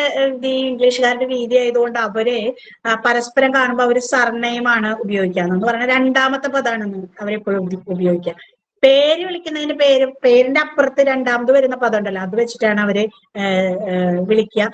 പേര് വിളിക്കാനായിട്ട് അവരുടെ നാട്ടിൽ അർഹതയുള്ളത് മാതാപിതാക്കൾക്ക്, അടുത്ത ബന്ധുക്കൾക്ക്, കാമുകി കാമുകന്മാർക്ക്, ജീവിത പങ്കാളികൾക്കൊക്കെയാണ്. അപ്പൊ അതുകൊണ്ട് പേര് അധികം പേര് വിളിക്കില്ല, സർനെയിമാണ് വിളിച്ചു പോരുന്നത്. ആ രീതിയാണ് ഈ ഫോർമാറ്റിലും വരുന്നത് എന്ന് പറയാറുണ്ട്. അപ്പൊ നമ്മൾക്ക് സ്വന്തമായിട്ടൊരു രീതി വികസിപ്പിച്ചിട്ടുണ്ട് എങ്കിൽ തന്നെയും ഈ രീതിയൊക്കെ ഫോളോ ചെയ്യുന്നതുകൊണ്ടാണ് അങ്ങനെ ചാത്തനാത്ത അച്യുതനുണ്ണി, അച്യുതനുണ്ണി ചാത്തനാത്തൊക്കെ ആയിട്ട് നമ്മൾ അങ്ങനെ ഇടാറുള്ളത്. ഇനി MLA രീതിയിൽ എങ്ങനെയാണ് ഇത് കൊടുക്കുന്നത് എന്ന് ഞാൻ നിങ്ങൾക്കൊരു PPT നിങ്ങൾക്ക് കാണിച്ചു തരാം. ഒരു പുസ്തകമാണ് എന്ന് കരുതുക. ഒരു പുസ്തകമാണെങ്കിൽ അത് രചയിതാവിന്റെ സർനെയിമാണ് ആദ്യം വരിക, പിന്നെ പേര്, പിന്നെ പുസ്തകത്തിന്റെ പേര്, അത് ഇറ്റാലിക്സിൽ വേണം, പ്രസിദ്ധീകരണ സ്ഥലം, പ്രസാധകര്, പ്രസിദ്ധീകരണ വർഷം, ആ രീതി ഏകദേശം ഇങ്ങനെ. ലീലാവതിയൻ കവിതാ സാഹിത്യ ചരിത്രം, തൃശൂർ കേരള സാഹിത്യ അക്കാദമി, 1980. ഇനി ഒന്നിൽ കൂടുതൽ പുസ്തകമുണ്ട്, രചയിതാക്കൾ ഉണ്ടെങ്കിൽ എങ്ങനെ കൊടുക്കണം എന്നുള്ളതാണ്. Narayanan Aju K and cherry Jacob K. അല്ല, ആദ്യത്തെ ആൾക്ക് മാത്രം മതി കേട്ടോ സർനെയിം, രണ്ടാമത്തെ ആളുടെ പേര് അങ്ങനെ തന്നെ എഴുതാം. സിനിമ മുതൽ സിനിമ വരെ, സാഹിത്യ പ്രവർത്തക സംഘം, 2013. ഏകദേശം മനസ്സിലാക്കണം. ഇപ്പൊ ഒരു പുസ്തകത്തിലെ ഒരു അധ്യായമാണെങ്കിൽ എന്ത് ചെയ്യണം? രചയിതാവിന്റെ സർനെയിം, പേര്, അധ്യായത്തിന്റെ പേര്, അങ്ങനെ ഏകദേശം ഇങ്ങനെ വരും. ഇനിയിപ്പോ എഡിറ്റ് ചെയ്ത പുസ്തകമാണെങ്കിലോ, എഡിറ്റ് ചെയ്ത പുസ്തകമാണെങ്കിൽ ഏകദേശം ഇങ്ങനെ. നായർ SK, സമ്പാദകർ എന്ന് വേണ്ട, ഈ ഇങ്ങനെ എഡി, ഇത്തരം കാര്യങ്ങളൊക്കെ നമ്മള് ചുരുക്കെഴുത്തായിട്ട് നമുക്കൊരു ഇൻഡെക്സിൽ അതിനകത്ത് വെക്കാവുന്നതാണ് കേട്ടോ. തുടക്കത്തിൽ നമുക്ക് സൂചിപ്പിക്കാം. പ്രാചീന സുധ, തിരൂര്, അങ്ങനെയൊക്കെ. പിന്നെ എഡിറ്റ് ചെയ്ത പുസ്തകത്തിൽ അധ്യായമാണെങ്കിലോ അതും ഇങ്ങനെ. ഇപ്പൊ താക്കോൽ വാക്കുകൾ എങ്ങനെയെന്നുണ്ട്. താക്കോൽ വാക്കുകൾ എഡിറ്റർ അജു കെ നാരായൺ, ആലുവ വിദ്വാൻ PG ഗവേഷണ കേന്ദ്രം, ഇങ്ങനെ. മാസികയിലെ ലേഖനമാണെങ്കിലും ഇങ്ങനെ കൊടുക്കണം. ഇതിനകത്ത് കൊടുത്തിട്ടുണ്ട് പ്രബന്ധ ശീർഷകം, സർനെയിം, പേര്, അങ്ങനെ. സെമിനാർ സമ്മേളനങ്ങൾ, പ്രൊസീഡിങ്സിലൊക്കെ ആണെങ്കിലും അതും കൊടുക്കാനുള്ള സംവിധാനം ഉണ്ട്. ഇപ്പൊ ദിനപത്രത്തിലെ ലേഖനമാണെങ്കിൽ എങ്ങനെ കൊടുക്കണം? ഇപ്പൊ Thekkedath Manoj, പറന്നുയരാം വിജയാകാശത്ത്, Malayala Manorama, 1 June 2017, page number 10. വിജ്ഞാനകോശം, നിഘണ്ടുക്കളിൽ നിന്നുള്ള ലേഖനമാണെങ്കിൽ എങ്ങനെ കൊടുക്കാം? തന്നെ രചയിതാവിന്റെ സർനെയിം നൽകപ്പെട്ടിട്ടുണ്ടെങ്കിൽ ലേഖനത്തിന്റെ പേര്, അത് ഇൻവേർട്ടഡ് കോമയിൽ വേണം. റഫറൻസ് പുസ്തകത്തിന്റെ പേര് ഇറ്റാലിക്സിൽ വേണം. എത്രാമത്തെ എഡിഷൻ ആണെന്ന് അത് കാണിക്കും. ഇങ്ങനെ വരും. ഇത് ഇറ്റാലിക്സ് ആയിട്ടില്ല കേട്ടോ, ശ്രദ്ധിക്കും. തീസിസ്, ഡെസർട്ടേഷൻ, പ്രകാശിതവും അപ്രകാശിതവുമായിട്ടുള്ള രചനകളിൽ നിന്ന് ഉണ്ടെങ്കിൽ ഇങ്ങനെ കൊടുക്കാം. മേരി NK, വ്യാകരണ സിദ്ധാന്തങ്ങൾ, കേരള പാണ്ഡ്യത്തിന് ശേഷം, പ്രബന്ധം, PhD പ്രബന്ധം, മഹാത്മാഗാന്ധി സർവകലാശാല, 2006, നാഷണൽ ബുക്ക് സ്റ്റാൾ, കോട്ടയം. ഇനി ഇലക്ട്രോണിക് സാമഗ്രികളിലെ വെബ്സൈറ്റിന്റെ പേര് ഇറ്റാലിക്സിൽ, വെബ്സൈറ്റിന്റെ എഡിറ്റർ ലഭ്യമാണെങ്കിൽ അത്, പ്രസിദ്ധീകരണ വർഷം, ബന്ധപ്പെട്ട സ്ഥാനം ഉണ്ടാവും, അവിടെ ഒരു മിസ്റ്റേക്ക് ഉണ്ട്, ഉപയോഗിച്ച ദിവസം, URL. ഇങ്ങനെ. Malayalam Wikipedia 2002, Wikipedia 12 April 2020. അത് കഴിഞ്ഞാൽ ലിങ്ക് നമ്മൾ പേസ്റ്റ് ചെയ്യുന്നു, ലിങ്ക് കോപ്പി പേസ്റ്റ് ചെയ്യുന്നു. ഇതിനെല്ലാം ഡൗൺലോഡ് ചെയ്തിടേണ്ടതാണ് കേട്ടോ. പലപ്പോഴും ഇന്ന് കണ്ട വിവരങ്ങൾ വിക്കിപീഡിയയിൽ നാളെ കിട്ടില്ല. അപ്പൊ അതുകൊണ്ട് ഞാൻ പണ്ട് നോക്കിയപ്പോ കണ്ടു എന്നൊന്നും പറയാൻ പാടില്ല. അങ്ങനെ വെബ് പേജിലെ ലേഖനമാണെങ്കിലും അത് ഇങ്ങനെയാണ് കൊടുക്കേണ്ടത്. എന്നിട്ട് ആ വെബ് അഡ്രസ് കൊടുക്കണം. ഈ ബുക്ക് ഇത്തരത്തിൽ തന്നെ കൊടുക്കുക, അതിന്റെ ലിങ്ക് കൊടുക്കുക. ഈ ജേണലിലെ ലേഖനം, ഇത് പെട്ടെന്ന് നോക്കിയാൽ ഞാൻ ഏകദേശം ധാരണയ്ക്ക് വേണ്ടി പറയുന്നു മാത്രമേ ഉള്ളൂ. ഇമെയിൽ ആണെങ്കിൽ ഇമെയില് ആരാണ് അയച്ചത്, അയാളുടെ email ID, the best part of being writer, email to Ashok സാറിന് എഴുതിയ ഒരു സംഭവമാണ്. അങ്ങനെ കാണിക്കും. ഗവേഷണത്തെ സംബന്ധിച്ച ഏകദേശം ഒരു ധാരണ, എങ്ങനെയാണ് അതിന്റെ സ്ട്രക്ചർ, എങ്ങനെയാണ് പ്രബന്ധം എങ്ങനെയാണ് സംവിധാനം ചെയ്യപ്പെടേണ്ടത്, എങ്ങനെയാണ് അതിന്റെ ടൈറ്റിൽ പേജുകൾ എങ്ങനെയാണ് കൊടുക്കേണ്ടത്, അതിന്റെ ഉള്ളടക്കം എങ്ങനെയാണ് വേണ്ടത്, അതിന്റെ റെഫറൻസസ് ഏതൊക്കെ രീതിയിലാണ് കൊടുക്കേണ്ടത്, അത്തരം കാര്യങ്ങളെ ആണ് ഞാൻ നിങ്ങളോട് ഏകദേശം ചുരുക്കി പറയാനായിട്ട് ചുരുക്കി എന്ന് പറയാൻ പറ്റില്ല, സമയമായിട്ടുണ്ട്. ഇനി എന്തെങ്കിലും സംശയങ്ങൾ ഉണ്ടെങ്കിൽ നിങ്ങൾക്ക് ചോദിക്കാം. ഉപസംഹാരം എഴുതുന്നതിനെ കുറിച്ച് എന്തെങ്കിലും? ഉപസംഹാരത്തിൽ നമ്മൾ ചെയ്യേണ്ട പ്രധാനപ്പെട്ട കാര്യം എന്താണെന്ന് വെച്ചാല്, ആമുഖത്തിൽ നമ്മൾ ചെയ്തു വെച്ച കാര്യങ്ങളുടെ നമ്മൾ ചില ഹൈപ്പോത്തിസിസ് ഇട്ടിട്ടാണ് അവിടുന്ന് പോകുന്നുണ്ടാവും അല്ലെ. ചില സംശയങ്ങൾ നമ്മൾ ഉന്നയിച്ചിട്ടുണ്ട്, ഇങ്ങനെ ആകാം, ചില ലക്ഷ്യങ്ങൾ ഇന്നതാണ് എന്നൊക്കെ പറഞ്ഞിട്ട് അതിന്റെ പൂർത്തീകരണത്തിന് യോജിക്കുന്ന രീതിയിലായിരിക്കണം ഉപസംഹാരം എപ്പോഴും നിർമ്മിക്കേണ്ടത്. ഇനി അവിടെ നിന്ന് തെളിഞ്ഞു കിട്ടുന്ന വെളിച്ചങ്ങൾ നിങ്ങൾ വിവരിക്കുമ്പോൾ അതിനൊരിക്കലും ദുർഗ്രഹത ഉണ്ടാകാൻ പാടില്ല. എന്ന് പറഞ്ഞാൽ കൃത്യമായിട്ട് വേണം നിങ്ങളത് എല്ലാവർക്കും മനസ്സിലാക്കത്തക്ക രീതിയിലാണ് അത് പറയേണ്ടത്. സങ്കീർണത പൂർണ്ണമായിട്ടും അത് ഒഴിവാക്കണം. സങ്കീർണത ഒഴിവാക്കിക്കൊണ്ട് വേണം നിങ്ങൾ ഉപസംഹാരം തയ്യാറാക്കേണ്ടത്. അവിടെ നിങ്ങൾക്ക് എന്തെങ്കിലുമൊക്കെ ചിഹ്നം ഉപയോഗിച്ച് പ്രസക്തമായിട്ടുള്ള നിങ്ങളുടെ തീസിസിന്റെ പ്രസക്തമായിട്ടുള്ള ഭാഗത്തേക്ക് ശ്രദ്ധ ക്ഷണിക്കാനും അവിടെ പേജ് നമ്പറൊക്കെ ഉൾക്കൊള്ളിക്കാനും ഒക്കെ നിങ്ങൾക്ക് സാധിക്കും. അതുപോലെ ഏതെങ്കിലും സെക്ഷൻ നമ്പറുകൾ നൽകാം. ഞാനിവിടെ പറഞ്ഞ കാര്യത്തിന് ഇതാണ് അതിന്റെ തെളിവ് എന്നുള്ളത് നൽകാൻ പറ്റും. അതുപോലെ നേരത്തെ പറഞ്ഞ പോലെ തന്നെ അടച്ചു കളയരുത്. ഒരു തുടർ പഠനങ്ങൾക്ക് വേണ്ടിയുള്ള ഒരു സാധ്യത നിങ്ങൾ തുറന്നിട്ടുകൊണ്ട് വേണം ഉപസംഹാരം നൽകാനായിട്ട്. പിന്നെ മറ്റൊരു കാര്യമുണ്ട് കേട്ടോ, ഈ അപ്പൻഡിക്സ് രേഖപ്പെടുത്തുമ്പോഴേ നിങ്ങളെ കയ്യിൽ കുറെ ഫോട്ടോസ് വന്നിട്ടുണ്ടെന്ന് വിചാരിക്കുക. ഇത് മുഴുവൻ അവിടെ ഇൻഡെക്സ് ആയിട്ട് ചേർക്കേണ്ട കാര്യമില്ല. നിങ്ങളുടെ തീസിസിനകത്ത് പ്രയോജനപ്പെടുത്തിയ അതിന്റെ നമ്പർ ഇട്ടിട്ട് അതാണ് അപ്പൻഡിക്സിൽ കാണിക്കേണ്ടത്. അപ്പൊ നിങ്ങൾ ഏതെങ്കിലും ഒരു ഉത്സവത്തിന് പോയി അവിടുത്തെ എല്ലാ ഫോട്ടോസും കൊണ്ടുവച്ച് അപ്പൻഡിക്സ് നിറയ്ക്കരുത്. നിങ്ങളുടെ തീസിസിനകത്ത് ഒരു പ്രത്യേക വസ്തുനിഷ്ഠമായിട്ടുള്ള കാര്യം പറയാൻ ഉപകരിക്കുന്ന പടം മാത്രമാണ് നിങ്ങൾക്ക് അപ്പൻഡിക്സിൽ ചേർക്കേണ്ടതുള്ളൂ. അതുപോലെ തന്നെ വളരെ ഫേമസ് ആയിട്ടുള്ള പാട്ടുകൾ, ഈ പാട്ടുകൾ നിങ്ങൾ ഒരിക്കലും അപ്പൻഡിക്സിൽ ചേർക്കേണ്ട കാര്യമില്ല. ആരും ഇതുവരെ രേഖപ്പെടുത്തി വെക്കാത്തത്, ആരും ഇതിനകത്ത് ഇതുവരെ എന്താ പറയാ ക്രോഡീകരിക്കാത്ത അത്തരം കാര്യങ്ങളെ നിങ്ങളുടെ അപ്പൻഡിക്സിൽ ഉണ്ടാവാൻ പാടുള്ളൂ. അപ്പൊ ഞാൻ തൃശ്ശൂർ പൂരത്തെ കുറിച്ച് ഒരു സിനിമയെ കുറിച്ച് ഒരു ഗവേഷണം നടത്തുന്ന കുട്ടി എന്റെ അടുത്ത് വന്ന് പറഞ്ഞു, ഞാൻ എല്ലാ അപ്പൻഡിക്സിലും ചേർത്തിട്ടുണ്ട്. നോക്കുമ്പോ എന്താ വെച്ചാല് അവര് ചേർത്തിരിക്കുന്ന പാട്ടുകൾ ഇതാണ്, കാന്താ ഞാനും പോരാം തൃശ്ശൂർ പൂരം കാണാൻ എന്ന് പറയുന്ന പാട്ട് ആണ് എഴുതി വെച്ചിരിക്കുന്നത്. ഞാൻ ചോദിച്ചു ഇതെന്താ, ഇത് നെറ്റിൽ സെർച്ച് ചെയ്താൽ കിട്ടില്ലേ എന്ന് പറഞ്ഞു. ഇപ്പൊ സംഭവം എന്താണെന്ന് വെച്ചാൽ വേറൊന്നുമല്ല, അത്തരം കാര്യങ്ങള് പരിചിതമായത് എല്ലാവരും ഉപയോഗിക്കുന്നത് നമുക്ക് കിട്ടാൻ സാധിക്കുന്ന പുസ്തകങ്ങളിലുള്ള അത്തരം കാര്യങ്ങളൊന്നും നിങ്ങൾ ഇൻഡെക്സ് ചെയ്യേണ്ട ആവശ്യമില്ല. കുറിപ്പുകളെ കുറിച്ച് ചോദിച്ചിട്ടുണ്ട്. കുറിപ്പുകളെ കുറിച്ച് പറയുമ്പോൾ പലപ്പോഴും ഇൻഡെക്സ് ആയിട്ടാണ്, ഇൻടെക്സ്റ്റ് ആയിട്ടാണ് കുറിപ്പുകൾ നൽകി വരുന്നത്. അതായത് അതിനകത്ത് അധികം കാര്യങ്ങൾ വേണ്ടായിരുന്നു. അതായത് നേരത്തെ നമ്മൾ സൂചിപ്പിച്ച കാര്യമാണ്. അതായത് ഏതാണ് ഗ്രന്ഥകർത്താവിന്റെ പേര്, അല്ലെങ്കിൽ ഗ്രന്ഥകർത്താവിന്റെ പേര്, ആ വർഷം, അത്രയും മാത്രം കൊടുത്താൽ പേജ് നമ്പർ അത്രയും മാത്രം കൊടുത്താൽ മതി. ഇൻ ടെക്സ്റ്റിന്റെ ഉള്ളിൽ ബ്രാക്കറ്റ് ചെയ്തിട്ട്.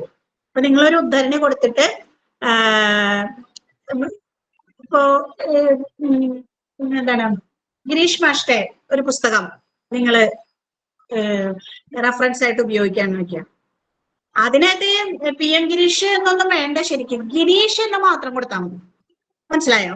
അപ്പൊ ഗിരീഷ് 50 എന്ന് കൊടുത്താല് അവിടെ ആ ഇൻടെക്സ്റ്റ് പൂർത്തിയാവാണ്.